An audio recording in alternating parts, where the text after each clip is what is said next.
আমি প্রথমেই এই শ্রোতার সঙ্গে একটু পরিচিত হতে চাই। আপনার নামটা একটু বলবেন? আমার নাম হালিমা। আপনার নাম হালিমা, পুরো নামটা জানতে চাই। মুসাম্মাদ হালিমা।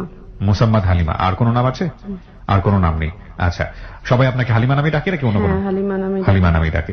আচ্ছা, আমরা হেলোইড 920 বেসিক কিছু নিয়ম ফলো করি, লাইক আপনার বয়স, আপনি কোথায় থাকেন, কোথায় বড় হয়েছেন, এগুলো একটু জানতে চাই। বয়সটা কত? আমার বয়স 27 বছর। এই মুহূর্তে 27 বছর। থাকছেন কোথায়? মিরাজনগর। মিরাজনগরে আপনি থাকছেন। ওকে, মিরাজনগরটা কি ঢাকার মধ্যেই? হ্যাঁ। আমার কি মানে খুব একটা জানা নেই, আমি এই এলাকা সম্পর্কে তেমন একটা জানি। যাত্রাবাড়ির পরেই সোনিয়াকড়া রায়েরবাগ, তারপর মিরাজনগর। আচ্ছা, এমনিতে আপনি আপনার জন্ম জেলা কোনটি? আমার জন্ম খাগড়াছড়িতে, দেশের বাড়ি বিক্রমপুর। দেশের বাড়ি বিক্রমপুর, জন্ম হয়েছে খাগড়াছড়িতে। আচ্ছা, মানে খাগড়াছড়িতে কি ছোটবেলা কেটেছে? ছোটবেলা 5-6 বছর বয়স ওখানে আমি থাকি, তারপরে আমার শৈশবটা ঢাকা শহরে, তারপরে আমি বড় হই। একটু জানি যে আপনার বাবা কি করেন বা করতেন? আমার বাবা বিক্রমপুরে ছিল, তারপর ব্যবসার কারণে তার সিলভারের ব্যবসা ছিল, এটার জন্য সে খাগড়াছড়ি চলে যায়। আচ্ছা, সিলভারের ব্যবসা ছিল তার, সে সিলভার ব্যবসা করত। উনি কি বেঁচে আছেন? না, উনি বেঁচে নেই। কয় ভাই বোন আপনারা? আমরা 2 ভাই 2 বোন। 2 ভাই 2 বোন। ফাইন, আমরা শুরু করতে চাই আপনার জীবনের গল্প, একেবারে শৈশব থেকে শুরু করতে চাই। ছোটবেলা আমি যখন আমার জ্ঞান বুদ্ধি হয় তখন আমি দেখি যে আমি খাগড়াছড়ি, তখন আমার 6 বছর বয়স। আমার মা নাই, সৎ মা ছিল ঘরে। আমরা 2 ভাই, কিন্তু জানতাম একটা বোন আছে আমার, বড় বোন। সেটা কোথা থাকে? ঢাকা। মানুষের তো শুনতাম, তখন একটু জ্ঞান বুদ্ধি আমার আসতেছে। আমি জানলাম যে বড় বোন ঢাকা থাকে। আশেপাশে মানুষ আমার বলতো যে তোমার তো একটা বোন আছে। তো আমার একটা কথা বলি ভাইয়া, ওইখানে আমার সবাই কালাবুড়ি বলে নাম ডাকতো। মানে আপনাকে ডাকতো কালাবুড়ি? হ্যাঁ, মানে এটা বলতো কেন, আমি কালোর মধ্যে নাকি খুব মায়াবী ছিলাম, এই জন্য আর কি কালোবুড়ি বলে ডাকতো আমার মা। এটা মা ডাকতো আর কি, মা নামটা রেখে গেছে। তো মা মারা যায় আমার 15 মাস বয়সে। আমার ছোট মা আমাদেরকে খুব অবহেলা করতো প্রচুর পরিমাণ। আমি যখন জানলাম যে আমার একটা বোন আছে, তখন তার অত্যাচারে একদিন আমি বাড়ি থেকে বের হয়ে যাই। কি ধরনের অত্যাচার করতো? সব দিক দিয়ে কষ্ট দিত। আমার 2টা ভাইরে খুব মারতো। বাবা কোনোদিন এগুলো দেখতো না, সে সারাদিন পরে এসে দেখতো যে আমাদের ভালোই দিন কাটতেছে, কোনো সমস্যা নেই আমাদের। বাবাকে বলতেন না এগুলো? না, কখনো না, কারণ বললেই তো মায়ের খেতে হবে আবার। তখন আমি খুব ছোট, তো জানতাম একটা বোন আছে। তো আমি একদিন মায়ের কষ্টে ঘর থেকে বাইরে হয়ে যাই, অনেক দূরে। আমি অনেক দূরে পলায় চলে যেতেছি। তো হঠাৎ করে ওইখানে এক লোক আমাকে দেখে বলে, তুমি কই যাও বুড়ি, কই যাও? আমি বলতেছি আমি আমার বুবুর কাছে যাব। ওই দেশে বোনকে বুবু বলে।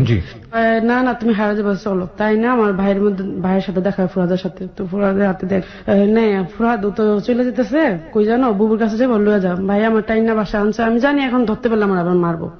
তখন আমি ভাইয়ের হাতে অনেক জোরে কামড় দিই। তো ছোট মা মারে, আবার কেউ দেখতো না, সেদিন মারতো, এমন ভাবে মারতো গলায় পাড়া দিয়ে। খুব শৈশবটা অনেক অনেক আগের, কিন্তু স্মৃতি এতটাই বেশি বিদগ্ধ। হয়তো অনেকেই সৎমার ঘরে অনেক সুন্দরভাবে বড় হয়েছেন, এবং কেউ কেউ হয়তো বা এরকমও আছেন যারা হয়তো ওকে অনুভব করতে পারেন যে আসলে সৎমার যে যন্ত্রণাটা সেটা কতটা কষ্টের। এবং আমরা বিশ্বাস করি অনেক সৎমাই শুনছেন আজকের এই রেডিওর অনুষ্ঠানটা, তাদেরকে আমরা অনুরোধ করব যে যদি আপনি কখনো এই সৎমায়ের জায়গায় নিজেকে খুঁজে পান, তাহলে এই সন্তানদের যে কষ্টটা সেটা একটু অন্তর্দে অনুভব করার চেষ্টা করবেন, এবং এরা যে কতটুকু পরিমাণ ঘৃণা করে আপনাকে, এটা একটু বোঝার চেষ্টা করবেন প্লিজ। বলুন, আপনি বলুন। তারপর মারতো, অনেক অত্যাচার করতো। তো একদিন গলায় পাড়া দিয়ে গালের চামড়াগুলো টেনে টেনে মারতো। তো আব্বা এসে দেখতো গালগুলো খুব কালো হয়ে যেত আমার, দেখে বলতো, মা তোমার এগুলো কালো কেন? এই একটু উচিলে দেশে কাটাই দিত, কোনোদিন বলতাম না। আর বাবার সামনে খুব আদরে রাখতো। বাবা চলে গেলে নির্যাতন করতো, যেটা সত্য কথা সেটাই আমি বলতেছি, হয়তো তারা শুনলে কষ্ট পেতে পারে, কিন্তু এটা স্বীকার করবে তারা যে এটা সত্য, এবং আশেপাশে সবাই জানে এটা। তো যাই হোক, লাখো শুকরিয়া জানাই মাদের প্রতি। কিন্তু মা যে এরকম হইতো সেটা আমি কখনো জানতাম না, কারণ আমি জানতাম এটাই বুঝি মা। এবং কি আমি তার বুকের দুধ চুরি করে খাই, আমি তো জানি না মার দুধ কেমন হয়। তো আমি একদিন দেখছি আমার একটা ছোট ভাইরে সে দুধ খাওয়াইতেছে, তা আমি তার টান্দা সরাই আমি দুধের স্বাদ দেখছি তার কেমন লাগে। এরকম একটা মানে মায়া পাওয়া, ভালোবাসা পাওয়া, মায়ের প্রতি যে একটা মমতা, এটা আমার ভিতরে সবসময় কাজ করতো। তাদেরকে খুব আদর করতো দেখতাম, কিন্তু বাবার সামনে আদর করতো, বাবা চলে গেলে আর আদর করতো না। খুব ভালো লাগতো, সারাক্ষণ কাজের মধ্যে রাখতো। আর ও দেশের মরিচ, ধান্য মরিচ আছে না, ওগুলা খালি বলতো এগুলা বাইটে নিয়ে আসো, ওই বাড়তাম। আর আমার ভাইরে দিয়ে গরু চড়াইতে দিত, যাও গরু চড়াই নিয়ে আয়। পড়ালেখা করতে দিত না, আবার খুব মারতো। আর ছোটবেলাতে সবাই একটা অভ্যাস থাকে প্রস্রাব করে বিছানায়, তো আমার এই অভ্যাসটা ছিল। তো আমার ভাইয়ের দেহগুলো ধোয়াইতো, আমাদের ধোয়াইতো, মুঠি ভরে লবণ প্রস্রাবের মধ্যে দিয়ে খাওয়াইতো আমাদের, বলতো এটি সবটি খাবি। প্রচুর কষ্ট হইতো, আমরা খাইতাম। এগুলো কেন করতো? এগুলা করলে নাকি প্রস্রাব আর করে নাই ভয়ে। মানে বিছানায় রাতের বেলা যে ঘুমের মধ্যে পুরা এক মুঠ লবণ খাওয়াইতো। এবং এটাও যেটা বললো এটা অনেকেই বিশ্বাস করতে পারবেন না, বাট দিস ইজ ট্রু। এটা করা হয় বাচ্চাদেরকে অনেক সময়, এগুলো এক ধরনের কুসংস্কার, যাতে রাতের বেলা বিছানা নষ্ট না করে, সে কারণে এই কাজগুলো করা হয়। ওকে, হ্যাঁ বলুন। বাবা একদিন বাসায় এসে দেখে যে আমি প্রচুর কান্নাকাটি করি, কিন্তু জানতে পারি না। কিন্তু আশেপাশের মানুষ বলে তোমার মেয়ের তো মারে, তুমি মেয়েটারে বাঁচাও। তো বাবা একদিন চুপ করে, বেশি দূরে যায় না, আশেপাশে থাকে, এসে দেখে যে আমার প্রচুর মারতেছে। এত মারে যে গলায় পাড়াটা দাঁড়ায় আছে, এর মধ্যে আমার বাবা এসে দেখে ফেলায়। দেখে তার ঢাকাটা সরাই, তুমি এটা কি করতেছো, নিষ্পাপ একটা বাচ্চারা তুমি মারতেছো। তো উনি নানান ধরনের বাহানা দেখালো, এটা করে না সেটা করে না, এই ওছিল ওইছিল, নানান ধরনের দেখায়। তখন বাবা কি করে, আমাকে নিয়ে আমার বোনের কাছে এসে পড়বে ঢাকা। তো বাবার সাথে সাথে আমাকে একটা জামা পরায়, আমার ছোট ভাই তহিদ, আমার বড়ি দুনো ভাই। তো ওরা বলে চল আমরা তোদের ঢাকা দিয়ে আসুন, তোরা এখানে থাকা লাগবো না, চল বহুত হইছে। পরে রেডিমেডি করে নিয়ে আসলো। এর আগে ঘটনা হলো, আমার বোন যখন এখানে ছিল, এখান থেকে যাওয়ার ঘটনা হলো, আমার বোন অনেক অত্যাচার পায় এই সংসারে। বড় বোন হ্যাঁ, আকলিমা। যখন তার 12-13 বছর বয়স, তখন আমার মা মারা যায়। মারা যাওয়ার পরে আমার 3 ভাই বোনকে আমার বোন লালন করে। এদিকদা সৎমার জ্বালা, এদিকদা না খাওয়ার জ্বালা, এদিকদা অভাব, এদিকদা সব দিকে অবহেলা। তো চিন্তা করেন যে ভাই বোন শেষ করে দিই, মানে মনের কষ্টে সে কি করে, কিসের থেকে যেন একটা বিষয় না গোলায় গোলায় সবাই খায়, আমি মরে যাবো। তো আমার কুলে নিয়ে আদর উদর করে কান্নাকাটি করে 20টা আমার সামনে আনে খাওয়ানোর জন্য আমি লাত্তিতে ফালাই দিই। ছোট ছিলাম, বুঝতাম না। ফালা দেওয়ার পর আফা আমার পেঁচাদের অনেক চিৎকার করে, সংগ্রাম করুম তোমাদের নিয়ে, আমি তোমাদের নিয়ে বাঁচবো। তখন আমাদের ওই অবস্থা ফেলাই দেয়, সে ঢাকা এসে পড়ে। ঢাকা এসে আমার ফুপুর কাছে কাজ করে, সে কালীগঞ্জে আমার ফুপু থাকতো, বড় ফুপু। ফুপুর বাড়িতে আমার বোন এসে থাকে এবং ওখানে কাজ করে।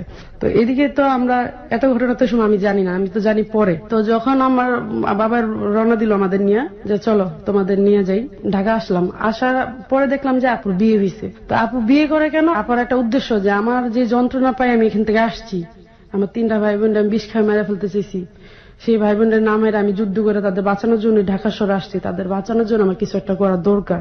তো আপা চিন্তা করলো যে আমি যদি একটা আনমেয়ের ছেলের বিয়ে করি, সে আমার ভাই বোন দেখবো না, আর যদি একটা বয়স্ক বা বউ মরে গেছে এরকম একটা লোকের বিয়ে করি, তাহলে মনে হয় ভাই বোন দেখবো। তো ফুপুর বাড়িতে কাজ করতো। তো একদিন এক লোক আমার ফুপুর বাড়িতে ভাত খেতে আসে, আপুর দেখে খুব পছন্দ করে কয় তোমার আমি বিয়ে করতে চাই, বিয়ে করবো আমারে। আপা খুব লজ্জা পেত, ফুপু রাজি হয়নি, ফুপু বিয়ে দিতে চায় না।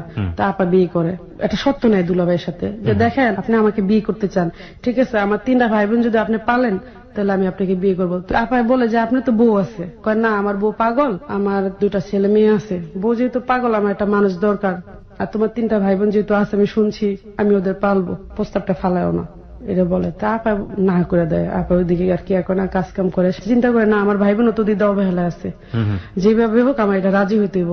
তো ভালো ভালো জায়গাতে সম্বন্ধ হয়, কিন্তু আপা এগুলা অ্যাকসেপ্ট করে না। বিয়ে হয় তার সাথে, বিয়ে হওয়ার পর মানে ভদ্রলোক বউ থাকা অবস্থায় আরেকটা বিয়ে করে। হ্যাঁ, বলে যে তার ওয়াইফ পাগল, আর 2টা বাচ্চা আছে, তাদের দেখাশোনা করার জন্য তার।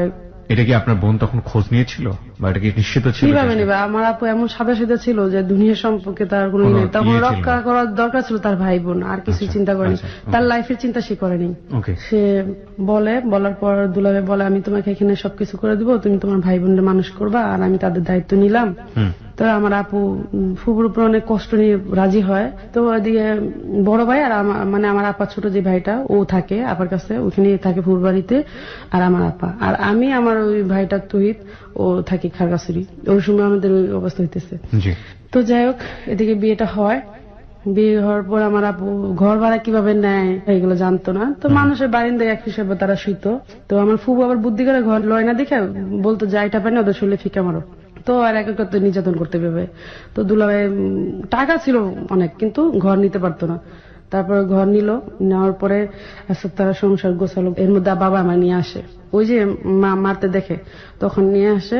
আমি আমার আপারা পাওয়ার পর ওই যেটা ভয় আসছে আমার ভিতরে, ওইখানে যেটা নির্যাতনের, আপারে পাওয়ার পর আপার আঁচল আর ছাড়ি না, মানে আপা ছাড়া আমি আর কিছু বুঝি না। আমি যেখানে যাবো, টয়লেটে গেলেও আমি তার ভিতরে ঢুকাইনি, যে হারায় যদি যায় আবার। দুলাভাই খুবই আদর করে আমাদের সন্তান, যেভাবে পালে ওইভাবে আদর করে প্রচুর। হঠাৎ একদিন আপা শুনতে পায় তার ওয়াইফ আছে, সে পাগল না, না, সে আসে আপার বাড়িতে, আসার পর অনেক খারাপ ব্যবহার করে। কয়দিন পরে শুনে আবার একটা বউ আছে, মানে আরো একটা বউ আছে? হ্যাঁ, আরো একটা বউ আছে। সেটাও শুনে তো আপা অবাক।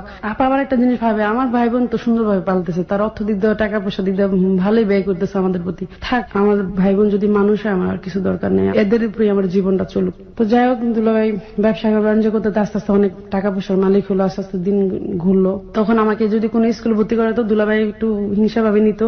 ওই কি করতো, এমন দূরে যায় বাসা নিত জানি আমি স্কুলে আর না আসতে পারি। তা আবার যখন ওখানে ভর্তি করে, তা আবার এমন দূরে যায় বাসা নিত যেন আমি স্কুলে না আসতে পারি। আপনাকে স্কুলে পড়া কেটে চাইতো না? পড়তে দিত না আমাকে দুলাভাই। হ্যাঁ। কেন? মানে এটা হিংসা কাজ করতো কেমন যেন, মানে এটা কেমন যেন, সে এই খুব ভালোবাসে আবার এই সে কেমন জানো। আচ্ছা আচ্ছা। একদিন তার ওয়াইফাই সে ঘর ভর্তি মাল সাবানা থাকে আমার বোনের, সব নিয়ে যায়, নিয়ে পুরো পাখার মধ্যে দিয়ে যায় আমাদের। দেখতাম প্রচুর কাঁদতো আমার বোন। সেদিন কানলে আমার বোন, আমি অসহায়ের মধ্যে তাকাতে দেখতাম, ভাবতাম যদি বড় হয়ে আমার বোনের কষ্ট আমি হইতে দিব না কোনোদিন। তো একদম ঘরে কিছুই থাকতো না। তো দুলাভাই আবার 2-3 দিন পর আবার সব নিয়ে আসতো। তো আবার বাচ্চা কাচ্চা হইতো না, অনেক বছর হয়ে গেছে বাচ্চা কাচ্চা হইতো না, আমাকে পাইলা বড় করতেছে। তো দেখা গেছে একদিন বাসা নিছে, তখন আমি বয়স 11 কি বা 12। তো একটা এলাকার একটা ছিল, আমাকে দেখে ছেলেটা ডাইরেক্ট অফার দেয়, আমি তোমার পছন্দ করি হালিমা, তুমি আমার প্রস্তাবে রাজি? আমি আস্তে করে আইসা পড়ি, যে এখানে কিছু বলার নাই। আমি খুব মানে বাইরের সমাজটাকে আমি খুব ভয় পেতাম। তো এর মধ্যে আমাদের বাসায় ফুয়াতো ভাই আসা যাওয়া করতো, তার জন্য মেয়েটি দেখতেছে। তো এর মা আবার আমাকে দেখে পছন্দ করে আপনার কাছে প্রস্তাব জানায় যে আমি তোর বোনটারে পছন্দ হয়েছে, আমার ভাল লাগছে, আমি নিতে চাই আমার ছেলে। তা আমার আপু কয়, তোমার ছেলের তো বয়স ওর থেকে অনেক পার্থক্য, তো কিভাবে হয়? আপা আবার যার জন্য প্রস্তাব দিয়েছে তারাও খুব পছন্দ করতো, ভালো জানতো যে না আমার বোনের যদি এরম একটা ছেলের সাথে বিয়ে হয় খুব ভালো। এদিক দিয়ে আবার ওই এলাকার মধ্যে যে ছেলেটা, ও আবার আমার খুব জ্বালাতন করতেছে। তারপর যেতেছে এদিক দিয়ে আবার দুলাভাই প্রতিদিন ঝগড়া করে ঘরের মধ্যে আমার জন্য। ঝগড়া করে কেন, যে ওই যে সতীন, মানে ওনার ওই 2 ফ্যামিলি আছে, মানে আমার দুলাভাই এমন একটা মানুষ যে তারা শক্ত করে মুঠি করে ধরবে, তার কাছে সে ধরা দিবে, আর যে তারা মানে আদর করবে একেবারে খুব ভালো দামে, তার মূল্যায়ন সে দেবে না। তো এইভাবে দিন গেল। তো আমাদের দুঃসম্পর্কের ফুপু হয়। তো উনি যখন প্রস্তাবটা দিল যে আমি আমার ছেলের লেগে ওরা নিতে চাই, তারপর বলতেছে ঠিক আছে। তো ওনারা আবার যৌতুক দাবি করে। তো যে যৌতুক দাবি করে, আমার আপু বলে আমার বোনকে এত বড় হয়ে গেছে যে আমি বিয়ে দেবো, এত টাকা দেওয়া দরকার নেই। তো যে ছেলেটার লোক প্রস্তাব দেয়, উনি আবার আমার যথেষ্ট পছন্দ করে ফেলায়, আসা যাওয়ার মধ্যে দেখে খুব পছন্দ করে। এদিক দিয়ে আবার একটা ছেলে ডিস্টার্ব করে, কোন দিন কোন ঘর ক্ষতি হয়ে যায়, বোনের উপরে একটা ঝড় আসবো, দেখা যাবে আরো অশান্তি। তা আপা এদিক দিয়ে প্রস্তাব যখন শোনার পর তো ওরা যৌতুক দাবি করে। তো এখন যে আমাদের বাসা আসা যাওয়া করতো, যে আমাকে পছন্দ করে, উনি বলে যে যৌতুক আমি চাই না, আমি ওরেই চাই। এই ভদ্রলোকের নাম কি ছিল? আব্দুল লতিফ। আব্দুল লতিফ ছিল। সে সম্পর্কে আপনার ফুফাতো ভাই হয়? হ্যাঁ, সম্পর্কের ফুফাতো ভাই হয় আর কি। তো উনি বলে যে আমি যৌতুক চাই না, আমি একটা সুন্দর মনে একটা মানুষ চাই। আর এটা ওর মধ্যে দেখছি, ও ছোট একটা মেয়ে হলো, মানে ওর ভিতরে ওটা অসহায়, ওর মা নাই, তখন বাবা আছে আমার। ওকে, আব্দুল লতিফ সে আসলে আপনাকে চাইছিল, কিন্তু কোনো যৌতুক চাচ্ছিল না। বলুন তারপর। তো উনি, ওনার মা যৌতুক ছাড়া বিয়ে করাবে না। অনেক জায়গায় মেয়েটে দেখে, কিন্তু ওই মেয়েগুলো উনিই ভাঙায় দেয়। যারাই দেখাইতে নেয় সে যায়, গেলে বলে কি আমার বাচ্চা আছে, বউ আছে, এরকম বললে তার কেউ বিয়ে করবে না। তো ওনার লাইফ অনেক বন্ধু বান্ধব ছিল বা বান্ধবী ছিল, উনি সবকিছু মনে হইতেছে যে আমাকে তার দরকার, এমন কিছু সে ভাবলো। তো উনি আমাকে ঘরেতে তো বের করতে পারে না, বা আমার মন থেকে কোনো কথা জানতে পারে না, কারণ আমি বয়স ওরকম না, ছোট। আমার আপুর সাথে আবার তার ফ্রেন্ডশিপের মতো চলাফেরা, বড় বোনের সাথে বন্ধুর মতোই, মানে ছোট ভাইয়ের মতোই খুব আদর করে আমার আপু, ভালো জানে।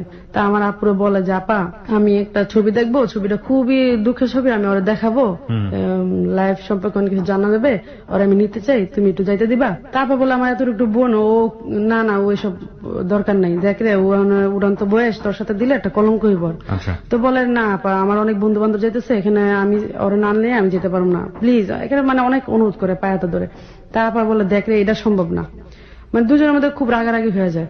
তো বলে যে তুই কি করাইতে চাস, আমার বউ আমি নিমু, মানে রাগ করে বলতেছে ও তো আমার বউ, আগে পরে আমার বউ হইব। আপাকে একটা কথা হলো, তো আপা থেকে আর ছুটতে পারতেছে না, খুব মানে বিরক্ত। তো একমতে আপা রাজি হয়, তো উনি বলে, দেখ আমি এটা সাদা কাগজ নিবো, সাদা কাগজটা সুন্দরভাবে আমি গুছাই দেবো, তুই একটা কালি আঁচড় পড়বে না। ওরা তক্ক করে, আমি খালি নির্বাক হয়ে তাকাই থাকতাম, এসব কিছু বুঝতাম না। তো যাই হোক, সকালবেলা উঠলাম, আমি আমার আপা গোসল করাইলো, গোসল করানোর পরে আমি ঘুমাই গেলাম। হঠাৎ করে দেখি যে এত সুন্দর ঘ্রাণ ঘরের ভিতরে, চোখ মেলে দেখি যে সে আব্দুল লতিফ বসে আছে, আমাদের তাকায় আছে, চোখগুলো আর খুব লাল, মানে কান্নাকাটি করছে। তো উনি ডায়েরি পড়ছে, লাইফের সবকিছু বাদ দিয়ে সেই কোরআন শরীফ ধরবে, মানে কোরআন শরীফটা তাদের কাছে অনেক বড় কিছু তখন, কিন্তু আমার কাছে তখন ওই সময় আমি কিছুই বুঝি না। তা আমাকে কোরআন শরীফ ধরাইলো। আমার আপু কান্না করতেছে দেখলাম, সেও কান্না করতেছে, তারা ধরাইলো। সে বলল যে আমি হালিমনের দায়িত্ব নিলাম, আজ থেকে সে আমার স্ত্রী, আর আমি জীবনে যতদিন বাঁচবো সেই আমার স্ত্রী থাকবো, তার ছাড়া আমি আর কারো বিয়ে করব না, এটা সে বলে। আমার আবার বলতে বলে যা যা, আমি তা বলি। আমার বলতে বলে যে তোমার জীবনে একজনই, আর তোমার জীবনে আর কেউ আসবে না, তুমি ওর এই স্বামী বলে গ্রহণ করলা, বলো। আমি এবার ওদের সাথে সাথে বললাম, কিন্তু এটা যে অনেক বড় মূল্য, এটা আমি তখন জানি না। প্রথম কথা হচ্ছে যে আমি যদি রিলিজিয়নের জায়গাটা থেকে বলি, ধর্মের জায়গা থেকে বলি, তাহলে এটা পুরোপুরি অন্যায়। কারণ আমাদের পবিত্র ধর্মগ্রন্থ ছুঁয়ে কোনো ধরনের কোনো শপথ করার কথা কোথাও বলা হয়নি, এবং করলে এটা অপরাধ হবে, গুনাহ হবে। আর বিয়ে পড়ানোর একটা নির্দিষ্ট নিয়ম আছে, সেটা আমাদের ধর্মে বলে দেওয়া হয়েছে। সুতরাং এই পদ্ধতি বাদ দিয়ে অল্টারনেটিভ কোনো কিছুর কথা বলাও হয়নি, সুতরাং এটা করার কোনো নিয়ম নাই। কিন্তু অনেকেই আমরা বিশ্বাস পাওয়ার জন্য পবিত্র কোরআন শরীফের উপরে হাত রেখে ধরনের শপথ করে থাকি, যেটা কবিরা গুনাহ এবং অন্যায়। এ ধরনের কাজ আল্লাহ পছন্দ করেন না, এবং এটা যারা করেন সামাজিকভাবে বা পারিবারিকভাবে যেটাই করুন না কেন, নিজেকে সত্য প্রমাণ করার জন্য করেন। অনেক সময় দেখা যায় নিজেকে নিরপরাধ প্রমাণ করার জন্য করেন, অনেকে বিভিন্ন ওয়াদা নেওয়ার জন্য করেন। এটা কিন্তু ভয়াবহ রকমের অপরাধ। এবং আপনারা যারা ইমাম আছেন, যারা ধর্ম বিষয়ে পড়াশোনা করেন, তাদের কাছ থেকে জানবেন এটা। যদিও আমি স্কলার নই বিষয়ে, কিন্তু এই ধরনের কাজ করা অন্যায়, এবং এই ধরনের কাজ আপনারা করবেন না। এই ধরনের কাজ করে ওয়াদা করলে আল্লাহ অবশ্যই অনেক বেশি বেজার হন। আমরা শুধুমাত্র প্রচার করছি এই কারণে যে ওনার জীবনের গল্পে এটা একটা খুবই গুরুত্বপূর্ণ অধ্যায়, এবং এভাবেই ঘটে গেছে সেই জন্য। কিন্তু আমরা অনুকরণের জায়গা থেকে অবশ্যই আপনাকে নিরুৎসাহিত করতে চাই, এমন কাজ দয়া করে করবেন না, এবং কেউ যদি করে তাকে আপনি অবশ্যই নিরুৎসাহিত করবেন। বলুন তারপর। তো আমাকে রেডি করে দেয়, আমি রেডি হয়ে বের হই, মানে নাসর বান্দা সে আমাকে নেবেই। তা আসলাম, টাইটানিক ছবি যখন দেখতে যাব, ঢুকতেছি। জীবনে প্রথম হলে ঢোকা? ছোটবেলা আপু দুলাভাইয়ের সাথে যাওয়া হয়েছে ছোট থাকতে। যখন এই ছবিটা দেখতে যাব, আমি জানি না ছবিটার কাহিনী আর কি হইতে পারে। হলের ভিতরে যখন ঢুকবো, তখন যে পুলিশরা বলে এতটুকু একটু মেয়ে, বলে এই ছবি কি এই ছবি দেখতে আসছে। আমি কি এই কথা কই কেন, কত ছবি তো দেখলাম, এই কথা তো শুনি না। খুব ভয় পেয়ে গেলাম। তো সে আবার মানে মিটি করে হাইসে লয়ে গেল আমারে। তো ওনার বন্ধু বান্ধব তো কেউই দেখি না, শুধু আমি। তো ছবির প্রথম অংশ দেখার পর আমি পুরো চোখ বুঝে ফেলছি, ওর পরে আমি আর চোখ মেলি না। ছবি শেষ আমার পুরা, তো আমি তারে মনে হইতেছে খুব ভয় লাগতেছে আমার। তো আসার সময় সে আমার বলে যে হালিমন তুমি কি ভয় পেয়েছো? তুমি ভয় পেও না, তুমি কিন্তু আমার স্ত্রী। বাসা আসার আগে জানি দুলাভাই তখন বাসা ছিল না, এখন দুলাভাই বাসা আসার সময় হয়েছে। তো উনি আবার বলে যে এখন তো দুলাভাই এসে পড়ছে, চলো আমাদের বাসা তোমার নিয়ে যাই। আচ্ছা। তো নিয়ে আসলো ওনাদের বাসায়। আনার পর ওনার মা তো মাথা খারাপ, এই যৌতুকের আগে মেয়েটা ঘরে এসে পড়ছে। তো উনি আমার বলতেছে যে হালিমন আমার মার মন জোগায় একটু কাজ করো। তা আমি এসব কিছুই বুঝি না, আমি তখন খুবই নার্ভাস, কখনো আমার বোনের কাছে যাবো। তো রাত্রে ছিলাম। যাই হোক, এর মধ্যে ওনার মা যায় আমার আপার বাসাতে, যায় দেখে যে প্রচুর ঝগড়া দুলাভাই আর আপার। ওই যে একজন এসে দুলাভাইয়ের কাছে লাগাই দেয় যে তোমার শালিরে তো বিয়ে দিয়ে দিচ্ছে, তুমি যে এত বছর কি করলা, এ তো মূল্য এলো না। তো দুলাভাইকে এতটুকু শালি আমার বিয়ে দিয়ে দিল। দুলাভাইয়ের ইচ্ছা ছিল দেশে বিয়ে দিবে, তার কুমিল্লাতে। তো পরে এদিন আমার মানে ওনার মা, লতিফের মা আসে, এসে চিল্লান্দা বলে এই মেয়ে বিয়ে করাবে এক্ষণে। এর মধ্যে লতিফের বোন আবার সবসময় বিদেশ থাকে, উনি আবার ওই সময় ছিল পাশে কোথাও যেন বাসা নিয়ে আসছিল। তো উনি আসছে, এসে বলে কি বলেন মা, এতদিনের আশা আপনি নষ্ট করবেন, এখনই বিয়ে পড়াই দিবেন, এটা কথা হইলো নাকি, বাদ দেন, এই লতিফ তুই ওরা দিয়ে। তা আমি তো এটা মানে আমি এটা কিছুই বুঝতেছি না। তো উনি কি করে আমাকে নদীর পর আমার ওই যে ফুপুর বাড়ি দিয়ে যায়, যে ফুপুর বাড়িতে আমার আপুর বিয়ে হয় আমার দুলাভাইয়ের সাথে, যেখানে উনি থাকতেন, হ্যাঁ কাজ করতো। তো ফুপুর বাড়িতে যাই, যাওয়ার পরে ওইখানে আমাকে রেখে এসে পড়ে। তো মাগরিবের আজান দিলে আমি একটা অভ্যাস ছিল কি, আমি মোনাজাত করতাম। তো আমি আল্লাহর কাছে খালি বলতাম যে আল্লাহ আমার বোন জীবন বড় কষ্ট করতেছে, আমিও এইভাবে আছি, আমি ডালে খালে আমার কোনো ই নেই, আল্লাহ তুমি এমন একটা জীবন সাথে আমাকে মিলাই দেবা যার সাথে আমার জীবনটা যেন আমি সুন্দরভাবে কাটাতে পারি। তো লতিফ যখন আমার কাছে দেখা করতে আসতো, তখন অনেক দিন ওর বোনে আটকে ফেলাইতো, ওরে মানে 4-5 জন লোক লাগাই রাখছে আমার কাছে না আসতে পারে। তো লতিফ যাই হোক যৌতুকের জন্য পাগল না, আমাকে বিয়ে করার জন্য সে প্রচুর পাগল ছিল। যেভাবে ওর জীবনে আমি কলঙ্ক দিচ্ছি, এইভাবে আমার দিয়ে তো এটা হইতেছে। এখন ওর দুলাভাই গ্যাঞ্জাম করতেছে, যাক আমি ওরে বিয়ে করবো, আর এই মেয়েটা আমার ঘরে নিতে হবে, ওটা এতিম মেয়ে। তো উনি চুরি টুরি করে আসতো, এবং কি জুতার বাড়ি, মায়ের যত রকমের আছে ও খাইতো। ওর বোন খুব বাজে ছিল, মা এবং বোন প্রচুর অত্যাচার করতো ওনার প্রতি। তো উনি দোকানের মধ্যে 4-5 জন কর্মচারী রাখতো। তো সে কি করতো, কর্মচারীরা খুব ভালোবাসতো ওরে। তো ওনাদের পড়ায় পড়ায় আইসা পড়তো, ঝড় তুফানে নদী পাড়ে, বুড়িগঙ্গা নদী, কালীগঞ্জ ওই পাড়ে যেতে বিশাল নদী। তো একদিন ভাবে নৌকায় বসে বসা যে হালিমনে যদি যায় দেখি, এখন ও তো অনেক লাজুক বা এরকম, যদি আমি যাই দেখি যে কোনো ছেলের সাথে কথা বলতেছে বা ইটি, তাহলে আমি ওর জীবনে আর যাবো না। তা আল্লাহর কি রহমত, মানে আমি যে এটা করতাম তো আর জানে না। তা আমি আয়সা দেখে যে আমি মোনাজাত করে চোখের পানি অজরে ভাসতেছে, আর আমি মোনাজাত করে এইভাবে রাখছি মুখটা, মানে 2 হাত ঢেকে রাখছি। তো আমি অনেকক্ষণ পর চোখ মিলা ঘুরে দেখি যে সে চোখের পানি ফালায় আমার বলে কি, আসলে আমি অন্যায়কারী। নিজে বলতেছে যে আসলে তুমি এত ভালোবাসো আমারে, মানে অবাক হয়ে যায়। যাই হোক আমি অবাক হয়ে গেলাম। তো ওর দেখা যাই হোক, ও আমার একটা বুদ্ধি শিখা দেয় যে আমার ফ্যামিলির থেকে আমার অনেক বিয়ে চাপ দিতেছে, হালিমান তোমার একটা কথা জিজ্ঞেস করো, তুমি মাথাটা নাড়বা। আমি আচ্ছা ঠিক আছে। তো এর মধ্যে অনেক জায়গায় বিয়ে লেগে নেয়, চুল ফালাই দেয় যেন ওরা কি পছন্দ না করে। তো তারপরও মাথা চুল ফালাই দেওয়ার পরে ওরা পছন্দ করে ফেলায়, মেয়েরা খুবই সুন্দর দেখতে। তো দেখা যায় পছন্দ করে ফেলা অনেক একটা বিরক্তকর না, যেখানে তো এখন বুদ্ধি, একটা টেকনিক্যাল একটা বুদ্ধি করে যে তুমি এই কথাটা বলবা। আমি আচ্ছা ঠিক আছে, খালি মাথা ডালারবা গাছা। তো ওরা ভাই বোন আসছে, এসে বলতেছে হালিমন তোদের মধ্যে নাকি কি হয়েছে। আমার ভাসুর বলতেছে, আমি আবার ওই যে বলছে মাথা লাড়তে, উনি আবার দাঁড়ায় আমার মাথা লাড়তে বলতেছে, তাই আমি আবার মাথা লাড়লাম, কিন্তু এখানে যে কি কথা সেটা আমি জানি না। পরে শুনলাম কি যে উনি মাথা লাড়ার উদ্দেশ্য হলো আমার গর্ভের সন্তান আছে, সেটা যেন আমি তারে বলি, কিন্তু আমি কিন্তু এটা কিছুই জানি না। মানে উনি এসে আপনাকে একটা প্রশ্ন জিজ্ঞেস করবে, সেই প্রশ্নতে আপনি মাথা নাড়বেন, কিন্তু আলটিমেটলি কি প্রশ্ন কি কিছু আপনি কিছুই জানি না বা জিজ্ঞেস করি না। That's really terrible. ওকে, হ্যাঁ। তো এখন তো তারা বলে কি আর করার, বিয়ে তো হইতেই হইব। তো বিয়ে রাজি হয়, বিয়েতে শুক্রবারে বিয়ে। এখন আমার বোনের বাড়িতেও না, ফুপুর বাড়িতে বিয়ে হবে। তা আমার চাচারা আসে, সবাই আসে, বিয়ে সব আয়োজন চলতেছে। তো এর মধ্যে লতিফ আমার যখন যেদিন বিয়ে, সেদিন যৌতুকের জন্য ওর মা আগায় না, মানে ওই বাড়িতে ঠাড়া দেওয়া বসে থাকে। তো উনি তো পুরা রেডি সব, এখন রাত বিকেল 5টা হয়ে যায়।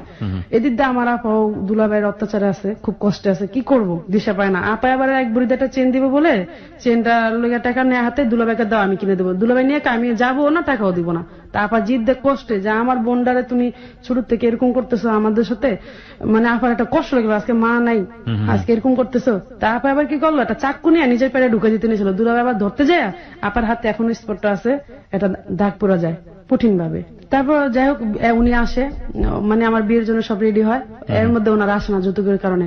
তো উনি দেখলাম যে আমার পরে আসলো, অনেক কষ্টে বিয়ের রাজি হলো না। আমার বয়স নিয়ে সমস্যা হয়ে গেছে, 12 বছর 13 বছরে এখন আসে না, সেই মেয়ে বিয়ে দিবে, এখন একটা পুলিশ কেস মিস আছে। তো ওনারা 18 বছর বানায় বিয়ে দিল। যাই হোক বিয়ে হইলো। তো মজার ঘটনা কি, বউ সবার আগে তো কখনো যায় না, আমি সবার আগে দূরে চলে যেতেছি শ্বশুর বাড়ি।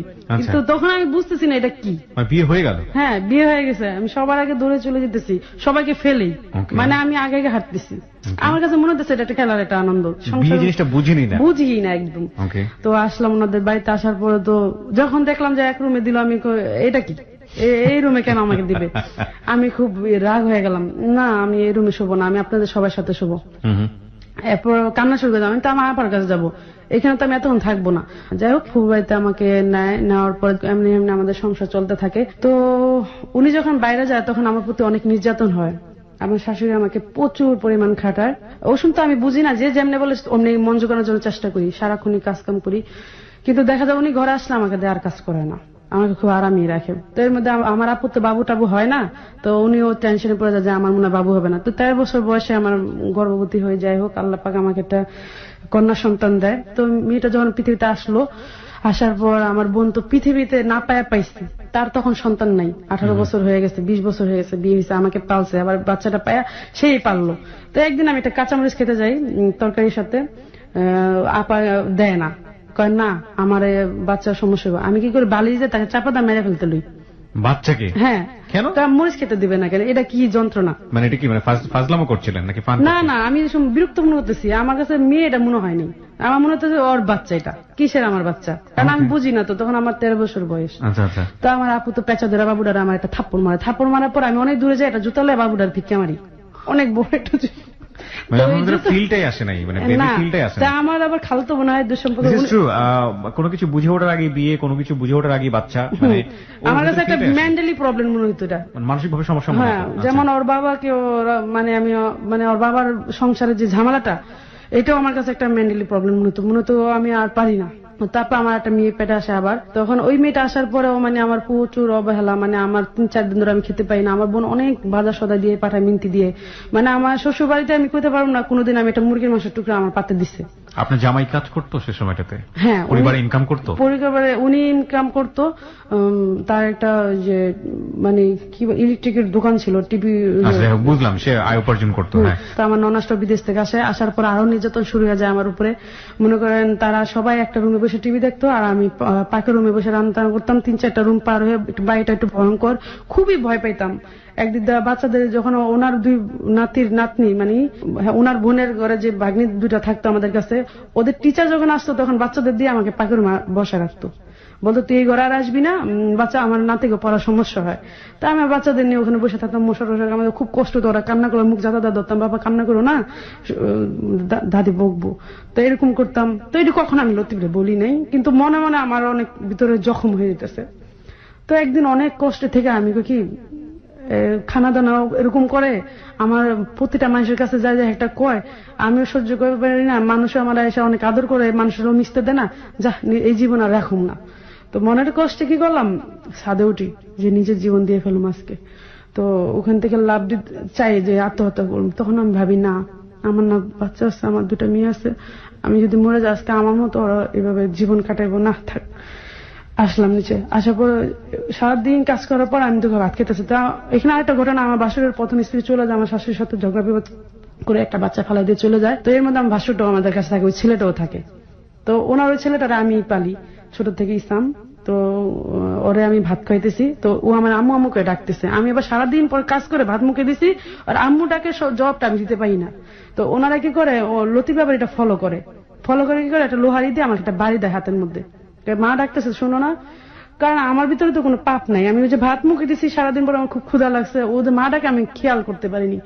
আমি কি দেখেন আপনি আমার একটা বাড়ি দিলেন, আমি কি খেয়াল করছি, বেশি কথা কবি না, একটা বাড়ি দিল। তো আমি আবার ওই ব্যথায় কানতে কানতে অজ্ঞানের মতো হয়েছে। এর মধ্যে ওর মায়া আসে, দেখে আমি কান্দি। উনি আবার কি ওনারে বলা হয় যে আমার মারছে, উনি আবার আমার ওই ব্যথার হাতের মধ্যে টান দেয়, বলে যা ঘরের কাম করগা, এসব নাকি আমি বাদ দে। আবার মাঝে মাঝে বোতলে কিছু পানি পুনি পাইতো, যে যেমন ওনার এই মেয়ের ঘরে নাতি পানি খেয়ে ফ্রিজের পানি ফিক্কা মেরে রাখে, ওই বোতলের মধ্যে একটু পানি থাকে, উনি কি করছে সাথে সাথে যাই বোতলটা উঠা করে যে পরা পানি খায়, আমার পোলারে ভূত বানাইতেছে, নানান ধরনের খারাপ কথা বলে। তো ওই সময় সোনিয়া আবার বলে, ওনার মেয়ের ঘরে 2 মেয়ে, সোনিয়া মুক্তা, সোনিয়া আবার বলে নানু এই মাত্র বোতলটা আমি রাখছি, তুমি কি বলো মামিরে, কয়া চুপ থাকতি, আমি ওর খবর জানি না, এই সেই দুনিয়ার কথা বলে।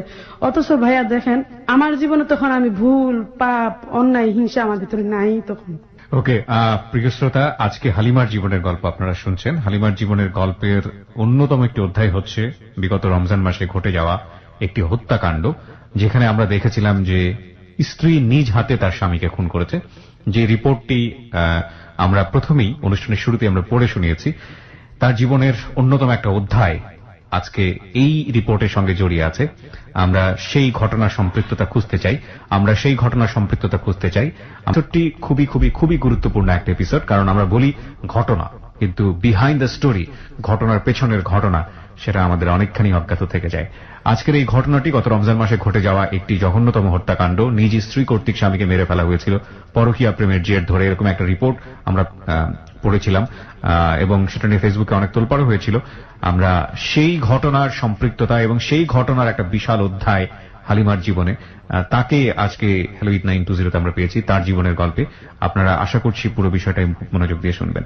জি, আমরা যেখানটাতে ছিলাম যে আপনার শাশুড়ি আপনার সঙ্গে খুব অত্যাচার করছে, তারপর? হ্যাঁ, আমি যখন শীতে অনেক কষ্ট করতেছি, তো লতিফ একদিন একটা সোয়েটার আমাকে বারিন্দাতে ফিকাদা দেয়, তো ওটা দেখে ওর মা অনেক আমার টর্চারিং করে, ও জানে না, তো ও কোনোদিন আমার নিয়ে বের হয় না। তো একদিন বের হয়েছিল, একটা ক্লিপ আমাকে কিনে দিয়েছিল, ক্লিপের জন্য আমার অনেক যন্ত্রণা সহ্য করতে, যেটা ও আজও জানে না। তো তো যাই হোক, ওর মা আবার ওই বাচ্চাদেরকে অনেক শাড়ি টাড়ি এনে দেয়, পড়লে বসে। ও তো আপনাকে অনেক লাভ করতো, তারপরে ও চেঞ্জ হয়ে গেল। প্রচুর লাভ করতো, কিন্তু শাসন করতো, লাভ দেখাইতো না। শাসন করতো? হ্যাঁ, লাভ শাসনটা কি, আমি কখনো তার সাথে অন্যায় করতাম না, সে শাসন করার কোনো মানে লাইন নাই। আর সে আমাকে লাভ করতো, কিন্তু এটা প্রকাশ করতো না। সে বলতো বউদেরকে লাভ করলে দেখাইলে এটা মাথা উঠা যায় এরা, মানে ওনার ভাইয়ের বউর লাইফ দেখে, মানে ওই যে বউ চলে যায় একজন লাভ করার কারণে, এই জন্য সে একটু অনেক কঠিন হয়ে থাকে। কিন্তু আমাকে আপনি ছাড়া তুমিও বলতে দেয় না কখনো। তো যাই হোক, এখন আমার শাশুড়ি এরকম নির্যাতন করে অনেক দিক দিয়ে। পরে আমার ননাসটা বাহির থেকে আসার পরে উনি এমন খাটান খাটায় আমাকে, যে ওর খাটান দেখে মানে আমি আর সহ্য করতে পারি না ওদের কষ্টটা আমি। তো একদিন লতিফের প্রতি ওরা একটা অবিচার করে, খারাপ ব্যবহার করে, যে আমরা নাকি অবহেলা করি বাচ্চাদের। আসলে ভুল ধারণা। তো আমার শাশুড়ি উল্টা আমার বাচ্চা চিক্ষার পরে মরে গেল, সে ধরতে দেয় না কাউরে, ধরবি না, মরে গেলে মরে যাক। তো যে মেয়েটা, আমার ননাসের মেয়েটা, ছোট মেয়েটা মুক্তা, না বললেই না, ও মারা গেছে ব্রেন স্ট্রোক করে। ও আমার খুবই লাভ করতো, এবং আমি মনে ওর জন্য কিছুটা বেঁচে আছিলাম। আমি দোয়া করবো যেন বেহেশতবান হয়, মানে খুবই খুবই উপকার করতো আমাকে। তো আমার বাচ্চাটা যখন কান্না করতেছে, আমার শাশুড়ি বলতেছে ধরবি না, ওরা জন্ম দিচ্ছে তোকে খেদানোর জন্য। তো আমিও ঘরে ঢুকলাম, রুটি বানাতে 1.5 কেজি আটা রুটি বানাতে তো সময় লাগবেই। আমি তো ভালো করে, বাচ্চা মানুষ আমি নিজেই। তো বাচ্চাটা আমি রুটিটা নিয়ে এসে দেখেছি আমার বাচ্চা প্রচুর কান্না করতেছে, ও কান্না করতেছে। তো আমার শাশুড়ি পাঞ্চা বাজাতে বাইরে চলে গেল। তাই আমি ওরা বলি, কান্না করলা কেন মা? কয় মা, নানু বলতেছে এই বাচ্চারা জন্ম দিচ্ছে তোদের খেদার জন্য, তুই এই বাচ্চা ধরবি না। তা আমি অনেক কান্না করি যে আল্লাহ, এই দুনিয়া আমার মা নাই, তুমি এমন একটা শাশুড়ি দিলা যারে আল্লাহর কাছে এত চাইলাম, এত ভালো হইব যে সেও এরকম। তো মনে অনেক খারাপ লাগে যে আমার বাচ্চাটার এইভাবে কান্দায়। তো সেই যন্ত্রণা আমার ভিতরে কাজ করতো। আস্তে আস্তে লতিফের ফ্যামিলির প্রতি আমার একটা হিট জন্ম হয়ে যায়, কষ্ট জন্ম যায়, কিন্তু কখনো প্রতিবাদ করি না কারো কাছে। কার কাছে করবো? স্বামীর কাছে বলে এটা ভালো দেখায় না, এটা আমি মনে করতাম। আর সেও এটা কি করবে, কিছু করা নাই, যৌথ ফ্যামিলি। তো উনি চলে গেলে দুনিয়ার বড় বড় কম্বল ভিজাইতো, প্রচুর কষ্ট হইতো ধুইতে। আমার বোনের ঘরের কাজের মানুষ ধরতে গেলে 2 জন, সেও যে দাসীর মতো কাজ করে আসতো আমাকে খুশি করার জন্য। আমার বোনের সাথে জীবনে করতে পারবো না, আমার বোন 1 কাপ চা ওই বাসা যায় খেয়ে আসছে, দুনিয়ার জিনিস পাঠায় মিনতি দিয়ে বাজার, কিন্তু আমার বোনে কোনো কান্না ছাড়া চোখে কিছু নিয়ে আসে না। লতিফও অতটা কেয়ার করে না আমার ফ্যামিলির প্রতি। তো যাই হোক, এরকম ভাবে আস্তে আস্তে একদিন ওর বোন আসলো, বাড়িতে আসার পর ওর বোনও নির্যাতন শুরু করে দিল। একদিন আমি এমন চিৎকার দিলাম যে আমি চিৎকার ধরে রাখতে পারতেছি না, কারণ সকাল থেকে রাতের 1টা-2টা পর্যন্ত। আবার রাত্রেবেলা ওনার বোনের তেল মালিশ করে দাও, হাত পা টিপা দাও। তো আমার ভাসুর না সব ফলো করতো, ভাসুরটা খুবই আদর করতো। যখন আমার শাশুড়ি অতিরিক্ত জ্বালাইতো, বলতো মা ভালো একটা প্লেট আপনি ফুটা করেন না, আপনি আমার জীবনটা যা হয়েছে মা, ওর জীবনটা নষ্ট করেন, ওরে কষ্ট দিয়ে না আপনি। আর লতিফ কখনো এটা জানতো না, আমার বাসুর একটু ঘরে থাকতো, তো বাসুর একটু জানতো এটা। তো যাই হোক, এরকম অত্যাচার সহ্য করতে আমার একদিন আমি যখন চিৎকার পেয়ে গেলাম, লতিফ আস্তে করে আমার নিয়ে বের হয়ে গেলাম, বাসুর বডি নিয়ে আসতে, যে আমি জব করুম যদি ওরা না বেরবি। এই আমরা বের হইলাম আমার জীবনে। বের হয়ে আইসা আমরা মাল সামানা সব ফালাই দিয়ে আইসা বললাম, উনি আমার নিয়ে আসলো, 2টা বাচ্চা নিয়ে আসলাম, আইসা রায়ের বাগে বাসা ভাড়া নিলাম। 5 বছর একসাথে থাকি সবাই। এই 5 বছর আমার জীবনে এই ঝড় একটার পর একটা আসি। তো সে আমাকে আলাদা করলো, আসলাম, আসার পর আমার সালার বিছনায় ঘুমাই, অনেক কষ্ট করে দিন পাঠ করলাম। তারপর আবার রান্না করে ধুমসে রান্না করে আমার বাড়িতে দিয়ে পাঠাতো। লতিফের 2 টাকা ভাঙতো না ঘরে। তো এরকম আপা সবসময় দেয়, মানুষের খুঁড়া দেয়, এক একজন এক এক রকম কথা কয়। দুলাভাই ঝগড়া লাগলে এক একটা সব তো বোনের দিয়ে শেষ করতেছ। একটা মেন্টালি প্রবলেম হয় আমার, যে এরকম উনিও উপার্জন ওরকম করতে পারে না। উপার্জন ভালোই করে, সেটা ডাবাটা বেশি খেলে, প্রচুর ডাবা খেলতো। হ্যাঁ, প্রচুর ডাবা খেলতো, ফেডারেশন নাম আছে ওনার খেলতো এখানে। তো উনি বেশি একটা কেয়ার করতো না ফ্যামিলির দিকে, মানে সারা রাতের 1টা বাজে ঘরে আসতো। তো যাই হোক, এখন আমি বাচ্চাদের নিয়ে থাকি, আর আপা রান্না করে পাঠা দেয়, কারণ আমি কুলাতে পারি না তখন বাচ্চাদের। হ্যাঁ, ঘুমাতে উঠে তো সে আমার কোনো হেল্প করতো না, সে তো চলে যেত। আর হেল্প করা তো এটা প্রশ্নই আসে না, সে তো মনে করতো সে রাজা, মানে আমি তার বিবি হিসাবে আমি তার সব কাজ করব। সংসার করতাম কত শুধু, তার সাথে যে একটা যে মনের কথা দেওয়া নেওয়া, এটা আমার জীবনে তার সাথে হয়নি কোনো সময়। তখন মানে ওনার দিক দিয়ে কোনো সেবা আমার কোনো দিক দিয়ে কমতি নেই, কিন্তু আমার দিক দিয়ে অনেক অপূর্ণ আমার ভিতরে, কিন্তু এটা আমি কখনো বলতে সাহস পাই না। যাই হোক, তো এখন ভাড়াটা অনেক বেশি।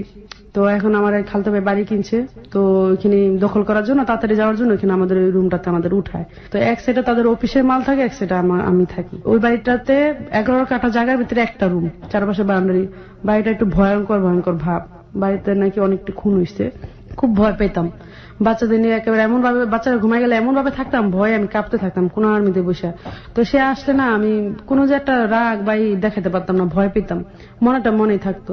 তো একদিন আপার বাসা ঝিমতেছি বসে বসে, রাতের 1টা বাজে, যে এখন আসতেছে না, এসে আমার নিয়ে যাবো। খুব কষ্ট হইতেছে, ওদিন আমার চোখের পানি অজরে পড়তেছে।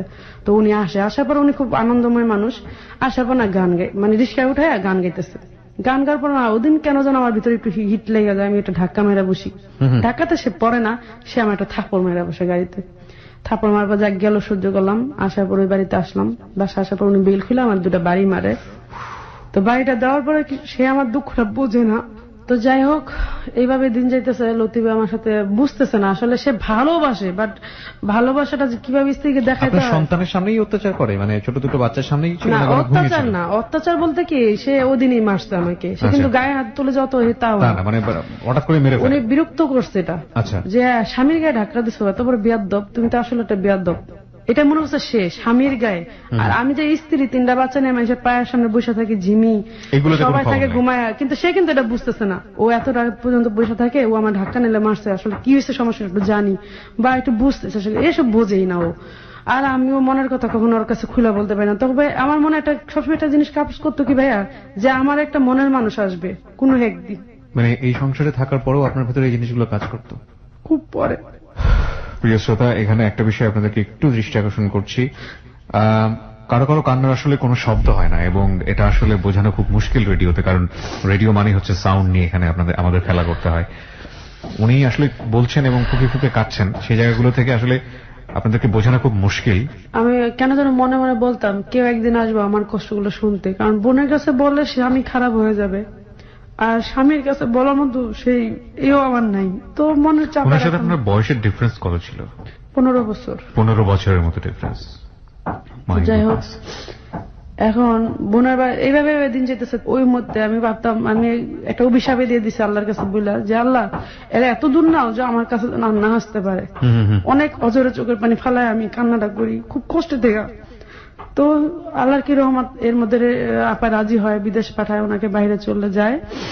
বাইরে যাওয়ার পরে আমি 3টা বাচ্চা নিয়ে ওই ঘরেই আসছি। তখন একদিন একটা ফকির আসে দিনের বেলা, লোকটা এমন ভাবে ঠেলে আমার ঘরে ঢুকতে চায়, আমি ভয়ে পেয়ে তার বাইরে করে যাতায়াত গেটটা আটকাই দিই। কি মনে করে সেইভাবে আসে আমি নিজে যাই না, সন্ত্রাসের মতো ডাইরেক্ট। কেন যেন মনে মনে একটা কষ্ট আসে যে কেমন স্বামী এমন বাড়িতে আমার থুয়ে গেল, কার আসে।